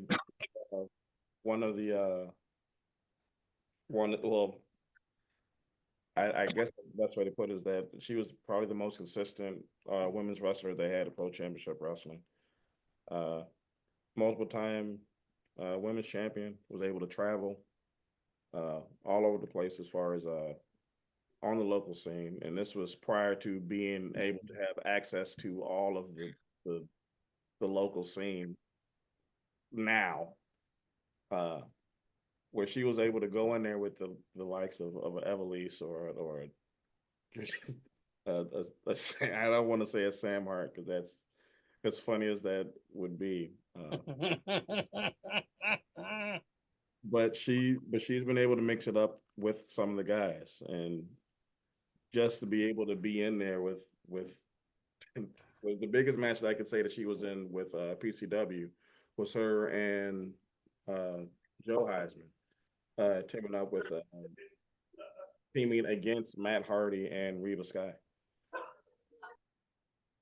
which at the time, this was right before Matt had went on ahead and made his signing back over to WWE, and they got to wrestle them beforehand. So it was, she's had a chance to go in there with a lot of people, and it was good to see her. She actually got there to she heard I was there, didn't believe I was going to be there, and then showed up. So it was cool. It was cool to see her there. And now you have a fan. She's a fan of roller derby. She loves Derby because she hangs out with. She didn't know she hung out with people from Derby. They invited her to the thing. They asked her. They found out that she wrestled. They said, "Do you know this guy Rion?" She said, "Do I know Rion?" And she started saying stuff about me, which made her then come over to the Derby itself. Who does she know? Penny Thighs. Penny Thighs, the medic. I almost said, I was like, no, Penny Thighs. Yeah, Penny Thighs. Penny Thighs, our medic, one of our medics. Yes. They were at a book fair, and they met through a mutual wrestling friend. And that day, she's like, "Oh, I'll go. Yeah, I'm not doing anything. I'll go ahead and go." And she stayed for the first half and then went from there, because she had been out the entire day because she was at the book fair. So she immediately left the book fair, came straight over to Derby, hung out, and then went home. So yeah. Well, all right then. I She hope doesn't we make a lot of put on an personal- impressive show. She does not. She does not come out not like that. Right. So that was cool to see her there.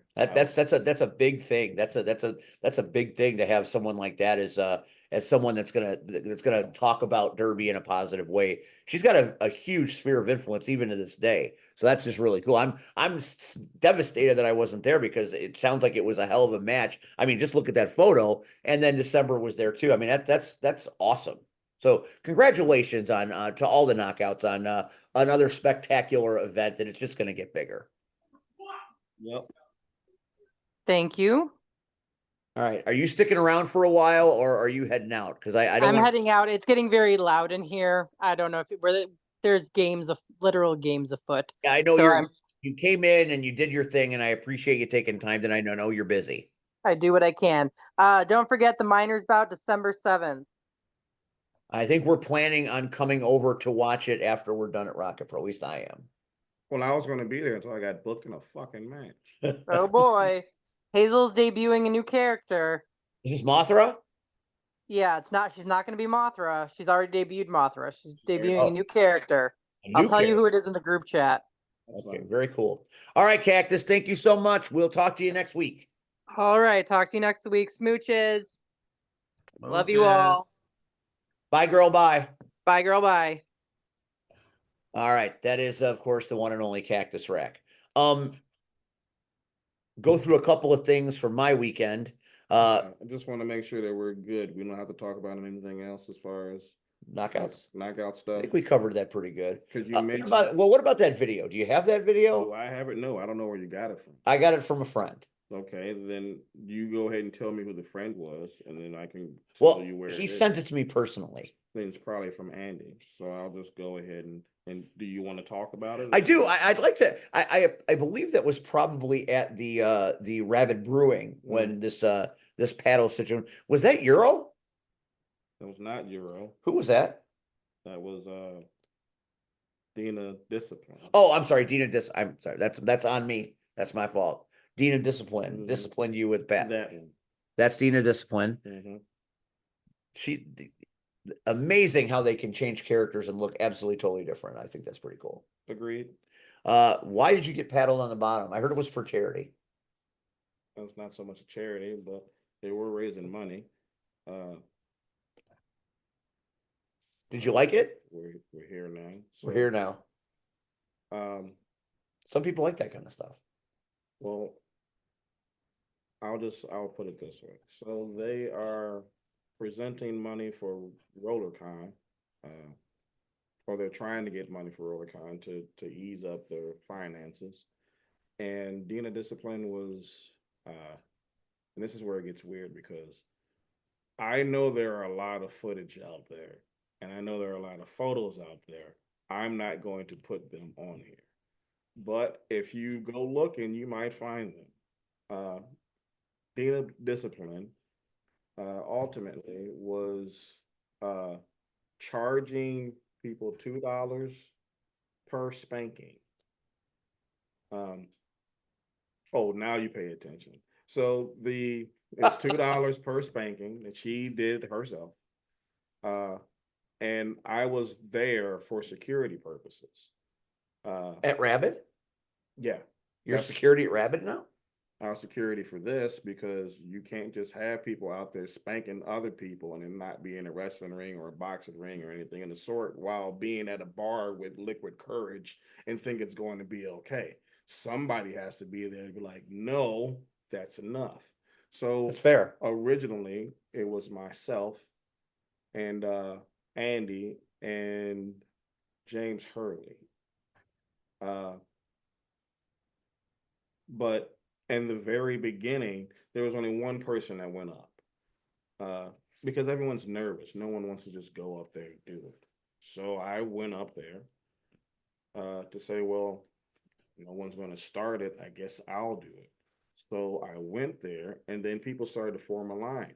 So I was like, oh, the line's here. I can now get out of it and go back to security. So that's what I did for a while. And then the line died down. I then got cornered by Dave and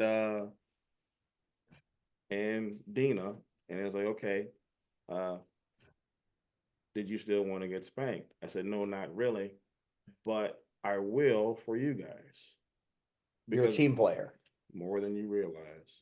So what ended up taking place was I went over there and they have 3 separate paddles, and I should have took photos of the paddles. As far as the level of difficulty that you would be taking upon said butt cheeks. It looked like you had a red one. Yeah, that was the worst. It was worse of the worst. That was designed to kill people.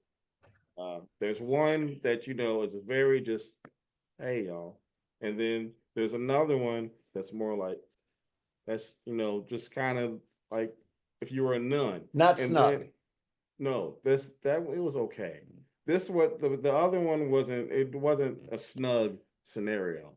It was, I guess, if I had to put it in the best sense for people that have been watching this, it was turtle soup, so to speak. It was that type of smack. So the first one, and I'm looking at Dave, and Dina's asking me, hey, what are you doing as far as your level of difficulty, 1 to 5? I said, it's fine. I've been hit with worse stuff. I should be okay. Okay. And I got hit and I ran away. And I was like, well, we're here now. And now you have a keepsake that I sent you. All right. You enjoy that. Thank you. So the second one, because I told them I'm gonna run away the first time you hit me, just to leave it be. In worst case, I never have to do it again because now the line is formed. And these bloodthirsty assholes. And this is the only time it happened. It's the only time. Because the first time it took place, it was like, Rion. I was like, this is stupid. These punk bitches. And I can say, are you talking about the knockouts? I'm talking about everybody else out there, because they weren't knockouts at the time. They were all just drunk, and they were yelling, one more time. And I looked at them, and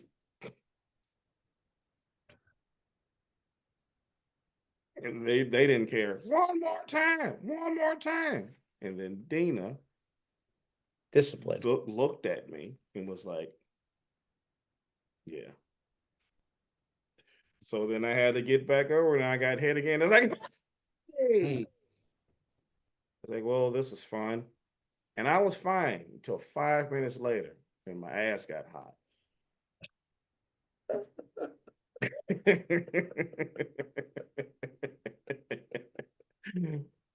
And I was no, what? Like what? And then my ass got hot. And there you go. God, if we weren't doing bronze wieners, we would call it ass got hot. Oh, that's too good. Yeah, there's other stuff that took place that I will not disclose here. But I appreciate you disclosing as much as you did. Chicago Knockouts, always a fun time whenever they bout. December 7th is the minors bout, and then December 15th or 14th is the next one. I'll look it up. It's the night. It's gotta be the 15th, because that's when Frontline's running. So that's why I can't make it. It's the Godfather, so it's gotta be the 15th. The 14th. It's that weekend. So head out to Homewood unless you're coming with me to see the Godfather at Frontline Pro. A couple of things that happened to me over the weekend. Are you leaving? I will still be on the thing, but I appreciate you stopping by, sir. It's good to see you. I was just making sure that everybody was good. It's always great to see you in person and to watch you emote your stories when you do. Emote the story. You emoted the stories. Well, that's emoting. All right, I guess that's what the cool kids do. I am not a cool kid. Hey, well, you were that night. Can you feel it? I did, and that's because they beat the shit out of me. But it is what it is. That's been the whole fall for you. People beating the shit out of you. But don't be surprised when I disappear. Yeah, I see. You can disappear from wrestling, but the knockouts will send out people to find you. See? All right, that was Rion Skills. He's still on the thing, but he's just going to take it in a capacity. Probably got to go to work or go save a cat from a tree. Something like that. So goodbye, Superman. Rion Skills, the incomparable one. Red, I've got a couple of things to talk about, and then we'll go. CSW happened Friday night. Right. And guess what? You won. And to commemorate it, we're going to do it like this. Brand new GM glasses being worn for the first time. I saved them for this show. What do you think? They look good, don't they? It's a good look, right? Looks very good on you. General manager has returned to Chicago style wrestling. It's a dawn of a new day. So how bad was it? How bad was the election? Yeah. So the whole show, I'm going to tell you something. Red, what's one of the things that we have the biggest trouble with in professional wrestling? Running over time, right? Yeah. A show taking 4 hours when it should only take 3, right? Yeah, technically. All right. So Friday night was CSW. Saturday night was Frontline Pro. Okay. CSW started at 7:30 and ended at 10:30. Despite all of the things that were happening, the Hall of Fame induction, and you know how those can go, setting up of a steel cage, a office election, and 9 matches or 8 matches. I can't remember exactly how many. That all happened in a 3-hour span. And then the autograph session for Kurt Angle and the show starting at 6 ended precisely at 9 o'clock. Everybody on both those rosters stuck to their times, and the show started on time and ended on time. That is everybody working together to make a show run like a watch. So kudos to Chicago Style Wrestling and Frontline Pro for the rosters, the people doing production, to people doing security, to everybody involved, the crew that does the ring and the cages. Everybody worked together to give the most seamless performances I think I've ever been a part of in pro wrestling. It was beautiful. I can't believe how well everything went. Just amazed me. And CSW has, especially on this show, we've seen them go 4 hours before because the Hall of Fame, turns into a very long piece of material because of all the people that they have to thank. And the Manson brothers inducted the Turbos, and they've been fighting for 34 years. But it was poignant, it was professional, it was endearing, it was tender, it was funny, and it was timely. And I have never had more respect for vets than I did during that situation. It was amazing. Amazing. The card at CSW was probably the best one I've ever seen. Maggie Lee versus Joey Avalon is a match that everybody should watch and enjoy because it was so fun. Missa Kate and Amina Belmont was one of the most violent, frantic things I've ever seen. The steel cage match between Warhorse and Conan Lycan lived up to the hype as being one of the better steel cage matches I've ever seen. When Conan Lycan threw Shane Boucher at Hollister from the doorway of the cage into the second and third row of the seats over the guardrail is one of the most impressive tests of strength I've ever seen. Things you need to know. We have a new champion as Conan Lycan retains his title, defeats Warhorse, and is your new Chicago Style Wrestling champion. And it was the match of the ages. I'm almost sad that it's over. I almost want to see it run back because it was such a good match. The Ring of Destiny was one of the most entertaining Ring of Destiny matches we've ever had. But at the end of the day, Uncle T is the Ring of Destiny holder. So at some point, Who called that? Who called that? Who said that? I don't remember. Ah, you remember. I don't remember. You remember. I don't remember. It's hard for you to admit it. It's hard. Was it you that said that was going to happen? Of course I said, Uncle T. Go back and watch last week's. It was you. Go back and watch it. So that was a hell of a match. The Brothers of Funstruction versus Dew Montgomery and Axel Rico. Very entertaining match. From pillar to post, it was just so much fun. It was such a fun show. There was so much going on that it was the energy was fantastic. Sierra versus Lily La Pescadita was amazing. That was the opening bout, mind you.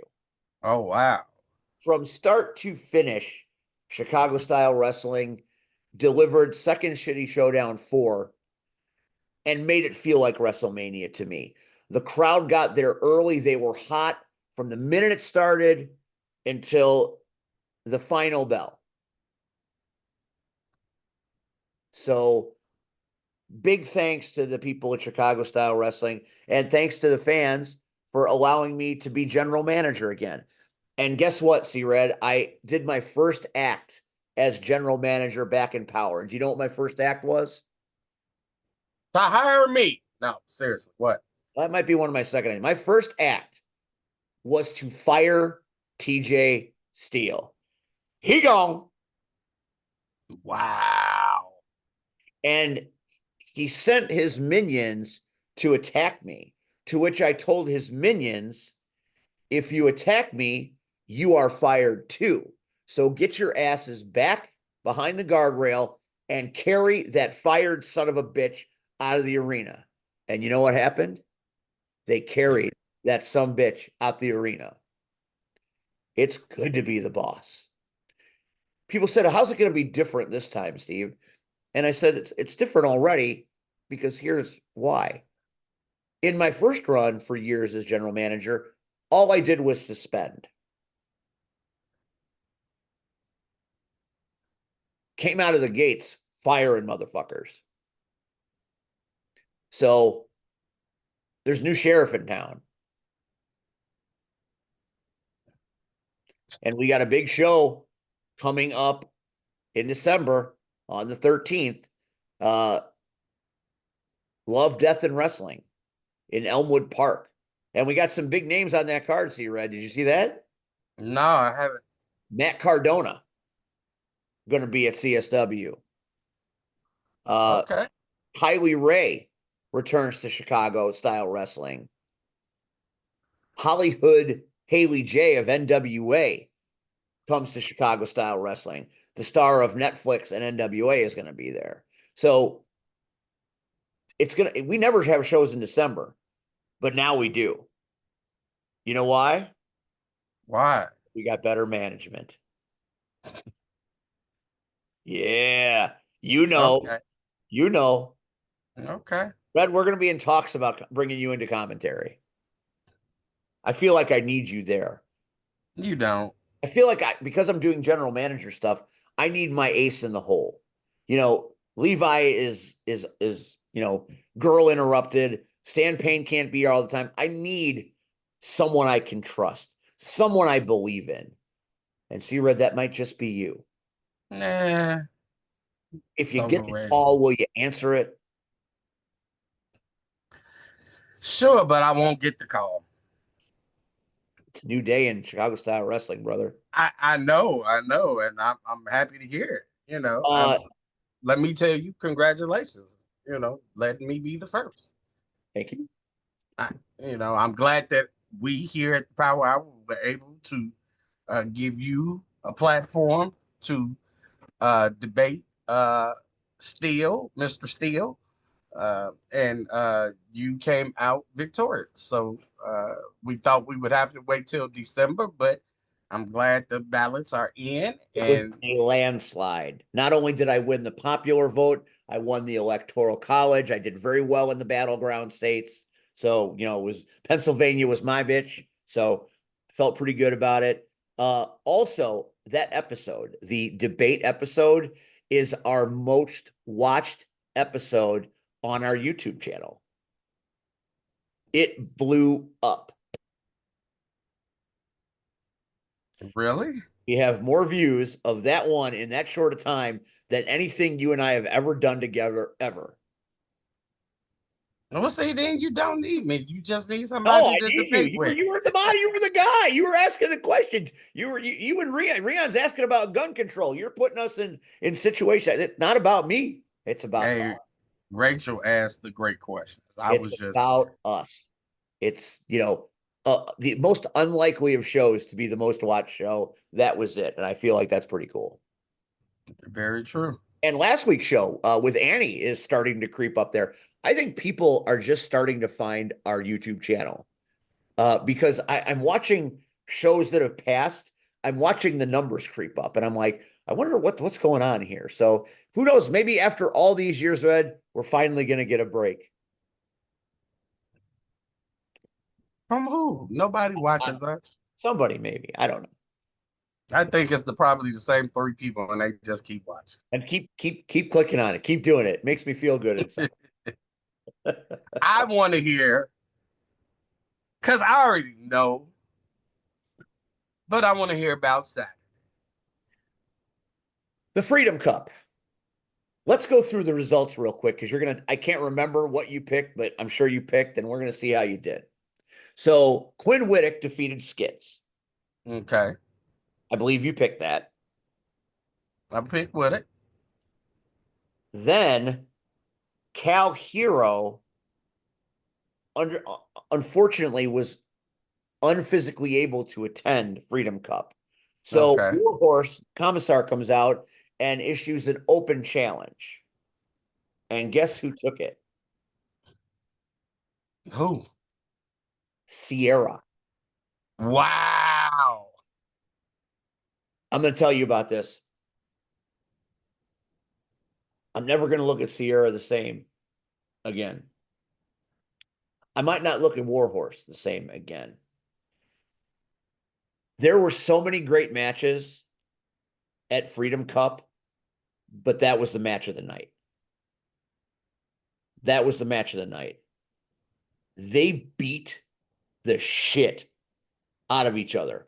I have never seen an intergender match go like that. I'll take that back. One time I saw an intergender match go like that, and it was Sky Blue versus Kyle Fletcher. I couldn't believe the amount of physicality they were putting on each other. It was amazing.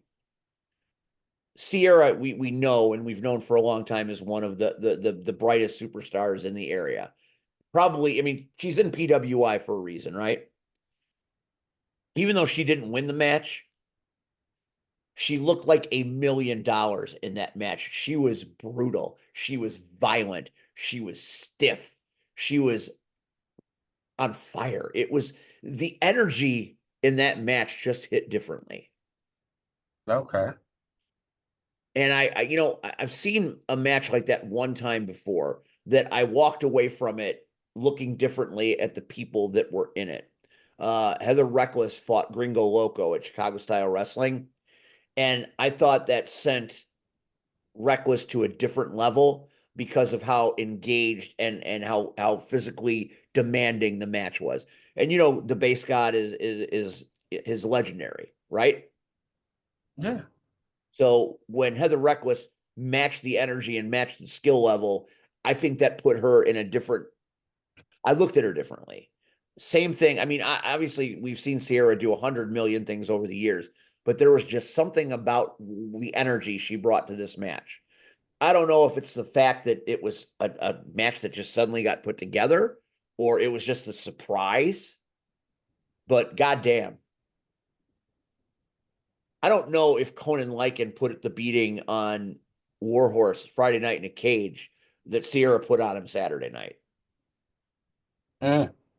And Warhorse, there might be something to this whole nihilism thing because to be in the violence of a steel cage match on a Friday night and to have your ass handed to you on a plate by Sierra, but still get the victory on Saturday night.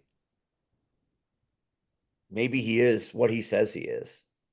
But all in all, Warhorse moved on in the Freedom Cup. Shaq Jordan defeated Congo Kong. I don't think you picked that. No, I picked Cat Kong. Shaq got the win, but it was one of those, Congo misstepped and Shaq took advantage of it, right? But after Okay. the match was over, Congo Kong fucked that boy up. Beat the generational out of the generational treasure. But Shaq still moved on. And then in another great, if I didn't see the Warhorse Sierra match, then this match would have been the match of the night. Gringo Loco and Joey Avalon put on a fucking wrestling clinic. I can believe that. And in the end, Avalon wins. So there's our final four for the Freedom Cup. And now it's a fatal four-way. It's Whittick, Shaq, Avalon, and Warhorse. Now, Warhorse and Avalon had been through hell in their matches. I didn't know how Shaq Jordan was walking after what Congo Kong did. Quinn and Skits, I mean, it was Quinn Whittick being Quinn Whittick. And that was the first match of the night. So Quinn had a whole hour to compose himself in a match that he didn't get hurt. The worst thing that happened to him is he got a paper cut from a playing card. So we thought Quinn was going to be the fresh guy and he was going to get the win because Quinn Whittick holds victories over all of these men. The match was everything you thought it would be. Just think about those four people fighting each other. Whittick, Shaq Jordan, Avalon, Warhorse. It was everything that match needed to be. But in the end, there can only be one winner. There can only be one Freedom Cup champion. And it was Warhorse. He won the Freedom Cup. Wow. Who picked that shit? I don't think anybody. You did? I did. Okay. Go back and watch the episode. Ha ha ha ha. Indeed. The whole Freedom Cup was amazing. Okay, you. So first of all, there's a brand new champion. Are you gonna explain to the people who that is? Yes, the first ever Bakerville champion is Jared Jacks. He defeated in a very interesting match 8 other frontline pro superstars to become the first ever Bakerville champion. It's amazing. The man has been with the company for a long time, but never held a title. So this is his first title at Frontline, and very few people deserve it like Jared Jacks. Or are you talking about the tag team titles, in which, of course, the Rapture cheated to win like they always do? Didn't I tell you? The shenanigans, you call it shenanigans. Or are you talking about the heavyweight? I talked about shenanigans in the heavyweight bout, but we were throwing a curveball. Here's the thing about that match. Ben Evenson comes out first. Then comes the wrecker, Josh Price. And before Josh Price can even get in the ring, the Rapture fucks him up. Beats him pillar to post. And once Ben has decided that they have softened him up enough, they toss him in, and then a match ensues. But Ben, like he always does, pissed off the official who threw the Rapture out.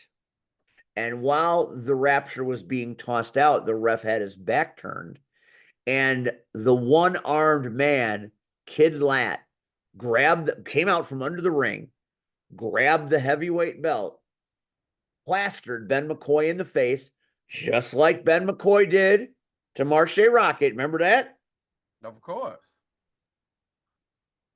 And the wrecker gets the win. Ding dong, the motherfucking witch is dead. I knew it already, but so I just wanted you to say it. In the end, despite of all the shit the Rapture has made me eat, despite all of the crap that I have swallowed from the Rapture. It's over. It's all. It's not over, but a big part of it is we don't have to have him interrupt us on our show and come on and see Steve because I have this Steven. I have this Steven. No, he can't do that anymore. Now, if we can just get the tag titles off of him. We will endeavor to do that at Contact, which is the next Frontline show in Marshfield, Wisconsin. It's in Marshfield, but it's at a different building. It's not at Bakerville this time.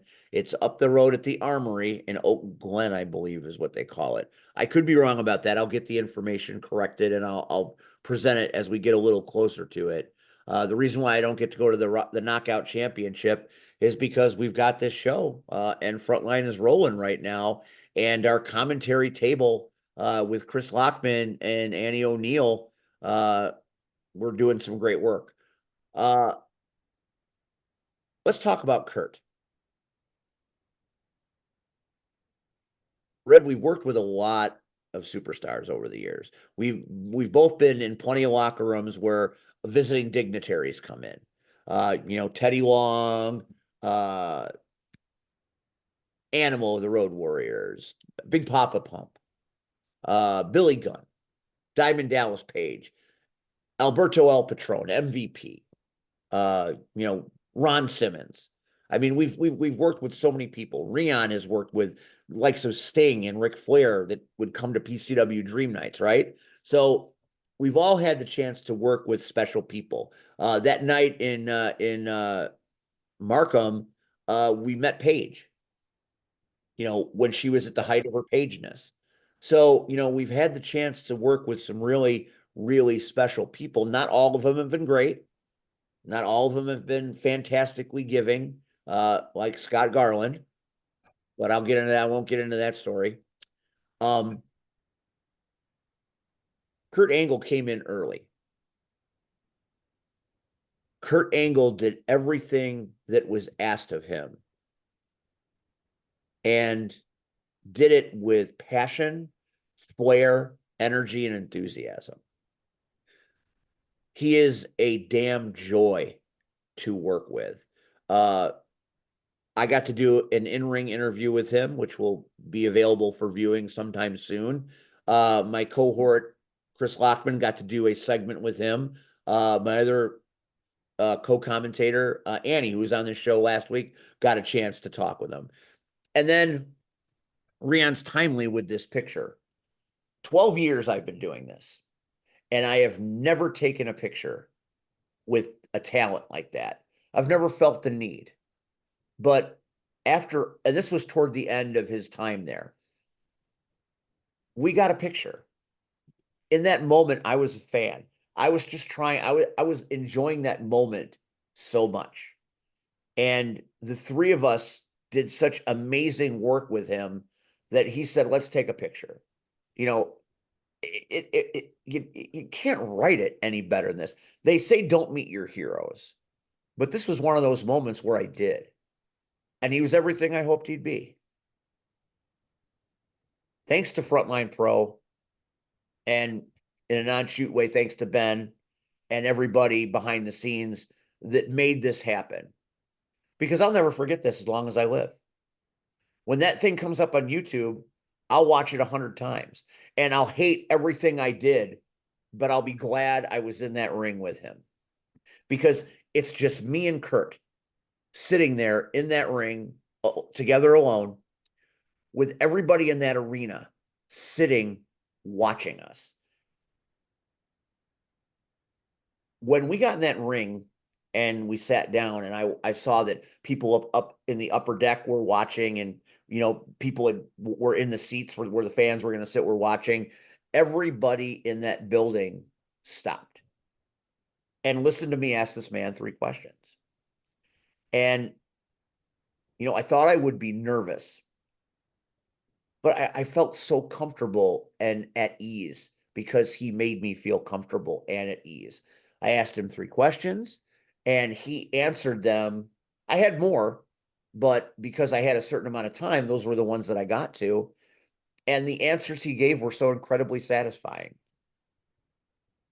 And I thanked him and we were done.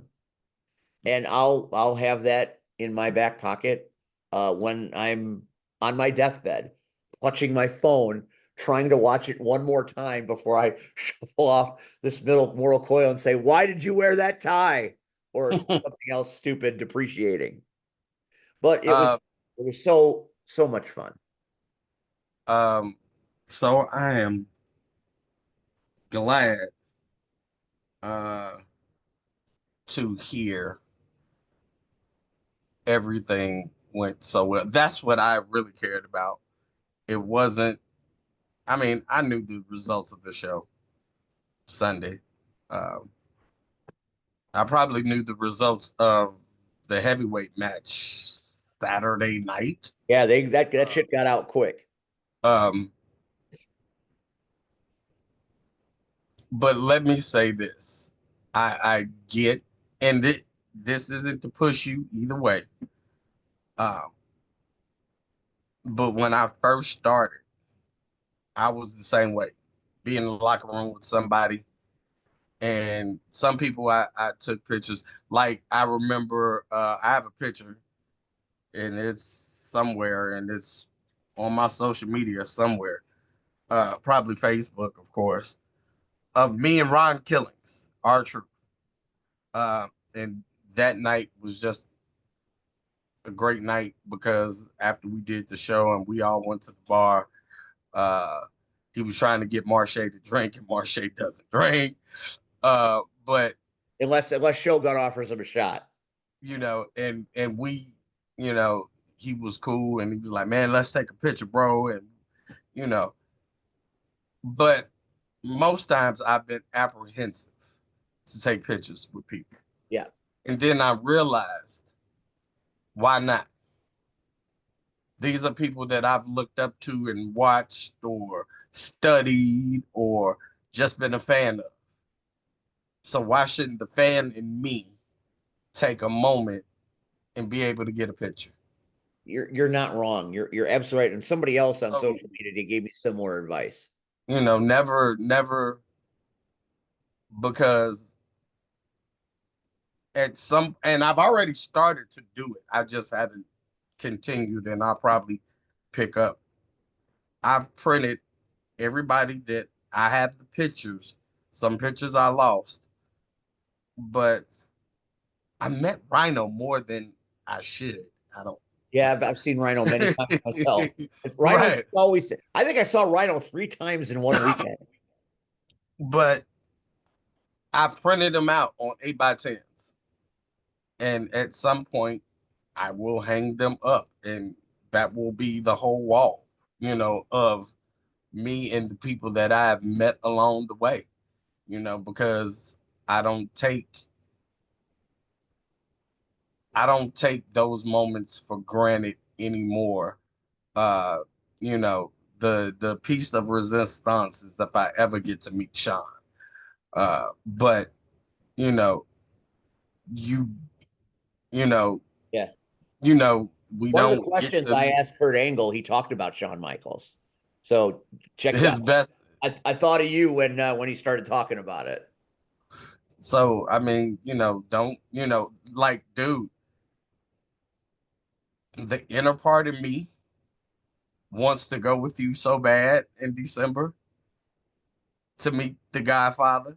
There's Only always a seat in my car, Red. Always a seat. I know, and I know that, and I thank you. But I've heard so many great things about meeting him in person. How many different characters did that man have in WWE? So he started out as Papa Shango. Papa Shango. He left and came back. He was Karma. Then he got his ass whooped for Milton the Undertaker's urn. He left. Part of the Nation of Domination, right? He was right. But then that was the crazy part. Like, they brought him back, but if you notice, they gave him some crazy name, but it wasn't like they always called him by that name. And then after that, that's when he became the Godfather. So he had 4 gimmicks. And think about it, he made each of them work. I love Papa Shango. I love Papa Shango that scared me to fucking death when I was a kid.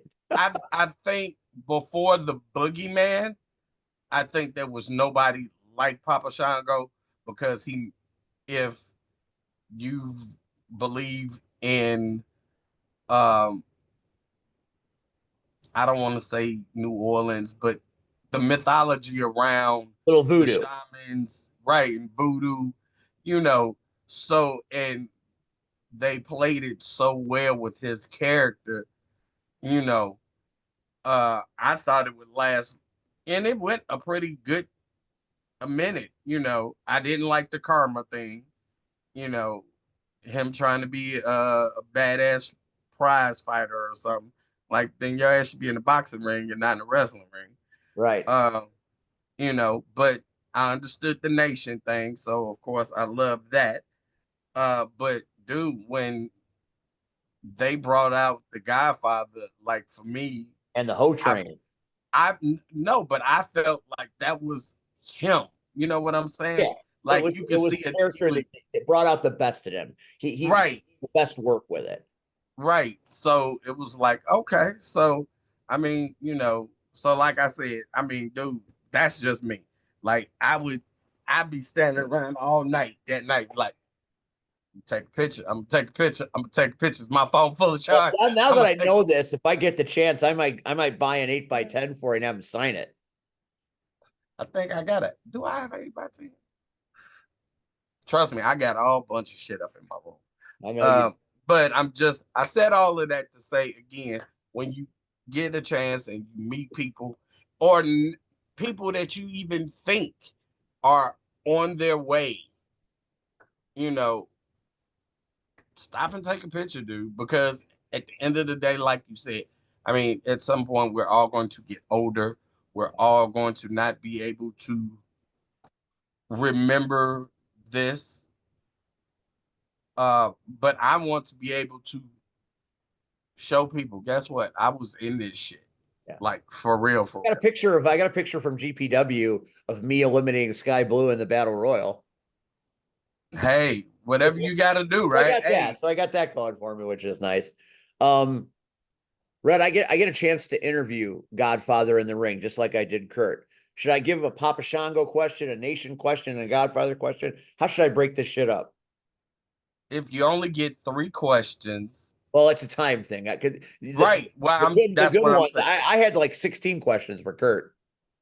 I personally would ask, out of the 4 characters, which was the most difficult and which one was the easiest. That's actually one of my questions. So very good. So, great minds think alike, right? And then make sure you got a bottle of Jack somewhere for them. Good call. Bring a little bottle of Jack. Here you go, bro. Hey, trust me, I am a fan of the Godfather. I watch anything on him, and the best is there are a few podcasts or interviews where him and Taker are together, and oh my God, just the stories that they tell, like, on the road, is the best, dude. So, he is one of the good ones. Well, you gotta you gotta get your ass in the car. No, I ain't said no. I ain't said yes yet. All right, let me know. But if I don't make it, ask them, can we get comps to the strip? Ask them, can I get comps to the strip club? I'll do it. All right. Me, not you. Not me. We got one more order of business before we go. Sunday. It's the Marche Rocket Show at Illiana Pro Wrestling. And we've got Marche Rocket hosting the big event this Sunday at the American Legion at the VFW in Richmond Park. How is Marche Rocket going to host the show? What is he? How do you think he's going to do this? I have no idea. He's gonna ask members of the crowd to come in the ring to get the M80. Is he going to give away No, M80s? no. I Marche on Sunday should he'll be fine. I think, Marche will he's always a great person. So I think he's going to try to keep the show. If anything, he's going to keep it law and order. You know what I'm saying? And the Like fans love him, so they'll love the fact that he's in charge. He's Yeah. fighting a match. He's fighting Drew Bronson, a new character to IPW. Got a lot of attitude. This guy. He's going to be a guest on our show on December 10th. So we'll talk to Drew about this match. I feel sorry for his chest. Well, Drew's one of these guys that he doesn't care about a whole lot of things. He's looking to get a win over Marche Rocket to advance his career. Do you know how many motherfuckers stood in line to get a win over Marche Rocket? And Drew Bronson's either going to become the first or he's going to join the long list of people with glowing chests. I go for the glowing chest. It might bleed. Pretty sure there's going to be blood. The IPW Alternative Championship is being defended. Corey McHenry, who is become quite the popular commodity at Frontline Pro, part of the MPH tag team stable, Money, Power, or what is it? Money, Power, and Heart. So you got Money, that's Corey. You got Heart, that's EJ Swanson, and you got Power and Rita Satwis. So Corey is doing big things in Wisconsin. He is coming back to defend his title against my old nemesis, my old rival Wade Evans of the Workhorses. So that's an interesting match. My money is on Corey to retain his title, but what's that word we use when there's a group of people that have no honor? Oh, shenanigans. Yeah, I believe there'll be some shenanigans there. No, I think. Again, I think Wade's coming in to win that title. Honest up.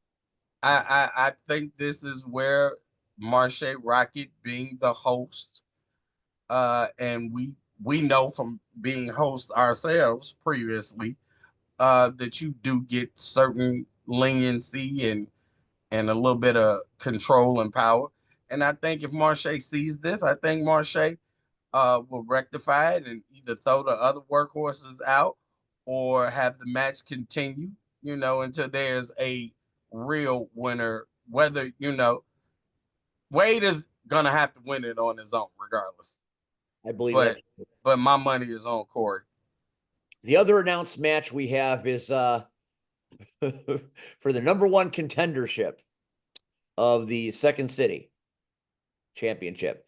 You have, this is a Molotov cocktail. I think this might be the match I'm looking forward to the most because it is basically a Molotov cocktail of a match. You've got Sean Danger.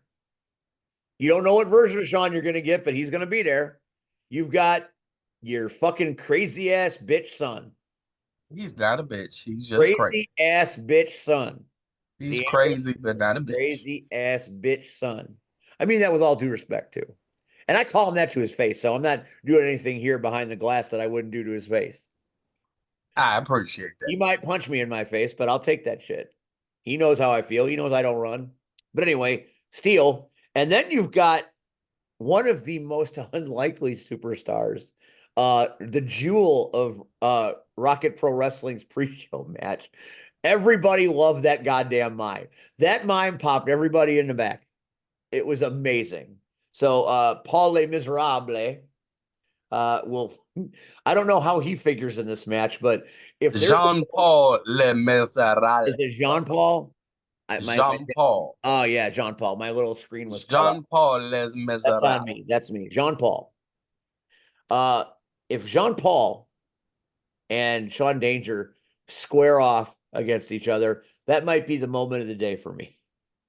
Because that's just I'm sure they will. I mean, it's a three-way, so I mean, I'm sure at some point. So I'm not gonna lie. I'm picking my son because it's my son. But like right under there, secretly, I'm cheering for Jean Paul. Again, What about your buddy Sean Danger, the man you've been up and down the road with, the man you tried to kill? I no, I did kill him at least for at least what 2 minutes. He was dead. Dead. I got a lot of respect for Danger, but you kind of hit it on the head. IPW, ladies and gentlemen, if you aren't coming to Rocket Pro, I don't know why you're not. Get your tickets for the next event already. Chaos. Or wait a minute, say his name. Joe Henry. Joe Henry. Joe. I believe it's Joe Henry. But IPW has been allowed to do these pre-show matches, and I think everybody stopped to watch the pre-show match that was in the back. At least I know there was a crowd of us. I know that for a fact. And oh my God, if we did not fall in love with the character Jean Paul, this kid is talented at what he does. And I am a fan. I can admit it. I am a D'Angelo fan. didn't fare very well when he built that accoutrement around the turnbuckle. No, was that him that ran into it? Or I know somebody ran into it. Whoever ran into it, they got fucked up. I hear Rachel likes Frenchmen. No, she does That not. would be Kendall. Kendall is the one that. Oh yeah, Kendall Fire was the one that Kendall Fire ran into it. Thank you, liaison. So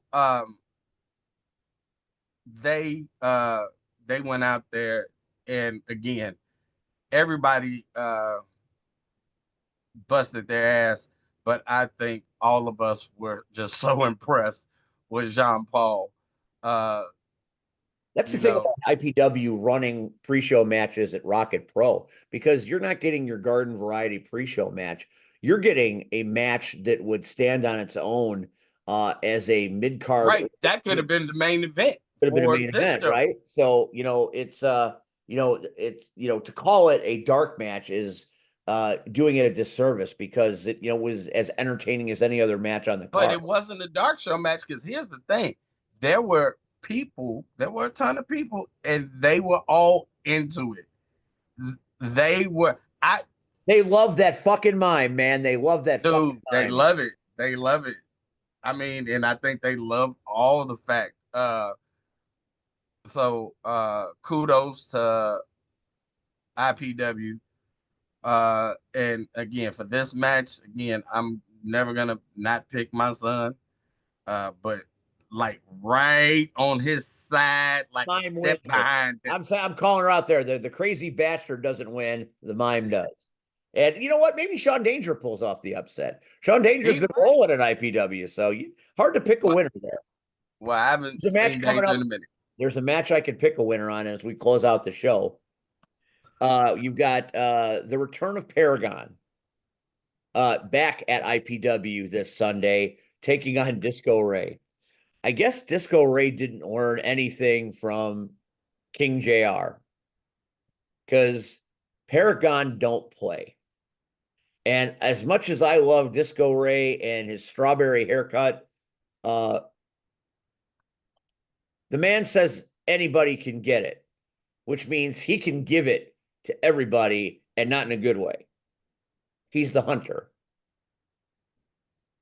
He just comes to IPW to eat. He eats and then he leaves. He eats and then he leaves. It's the beauty of Paragon. Disco Ray is going to have the upset of his life if he can find a way to eke out a W against Paragon, who is one of the best in this business right now. Emerge championship on the line once again. So IPW lucky enough to have the Emerge champion coming on down, defending his title at our home. So plenty of reasons to come on out this Sunday to IPW, and you're not missing anything at Soldier Field, because It's it's not good. It's not good. It's not good. You don't gotta laugh. Oh, there's another match. I didn't even know that was a match. Wait a minute. It's a non-title match. I didn't know that was happening. I didn't see that graphic. Oh, that's good. It's a non-title match. Man, Spade's gonna. Oh, I don't know how Adonis is gonna win that. That's tough. That's tough work. Spade has been on I don't want to say a roll. I think it's more like he is out to prove he is the more superior wrestler as of late, wherever he goes. Like, regardless of who he is pitted against, he is out here showing you that he can out wrestle you. It doesn't matter the time, but he will out wrestle you. And I think he's one of the best technicians that we've seen in a long time, especially coming out of our neck of the woods. So I'm not gonna, hey, just like the Bears thought on Sunday, anybody can be beat except for the Bears. Fuck you, and fuck you.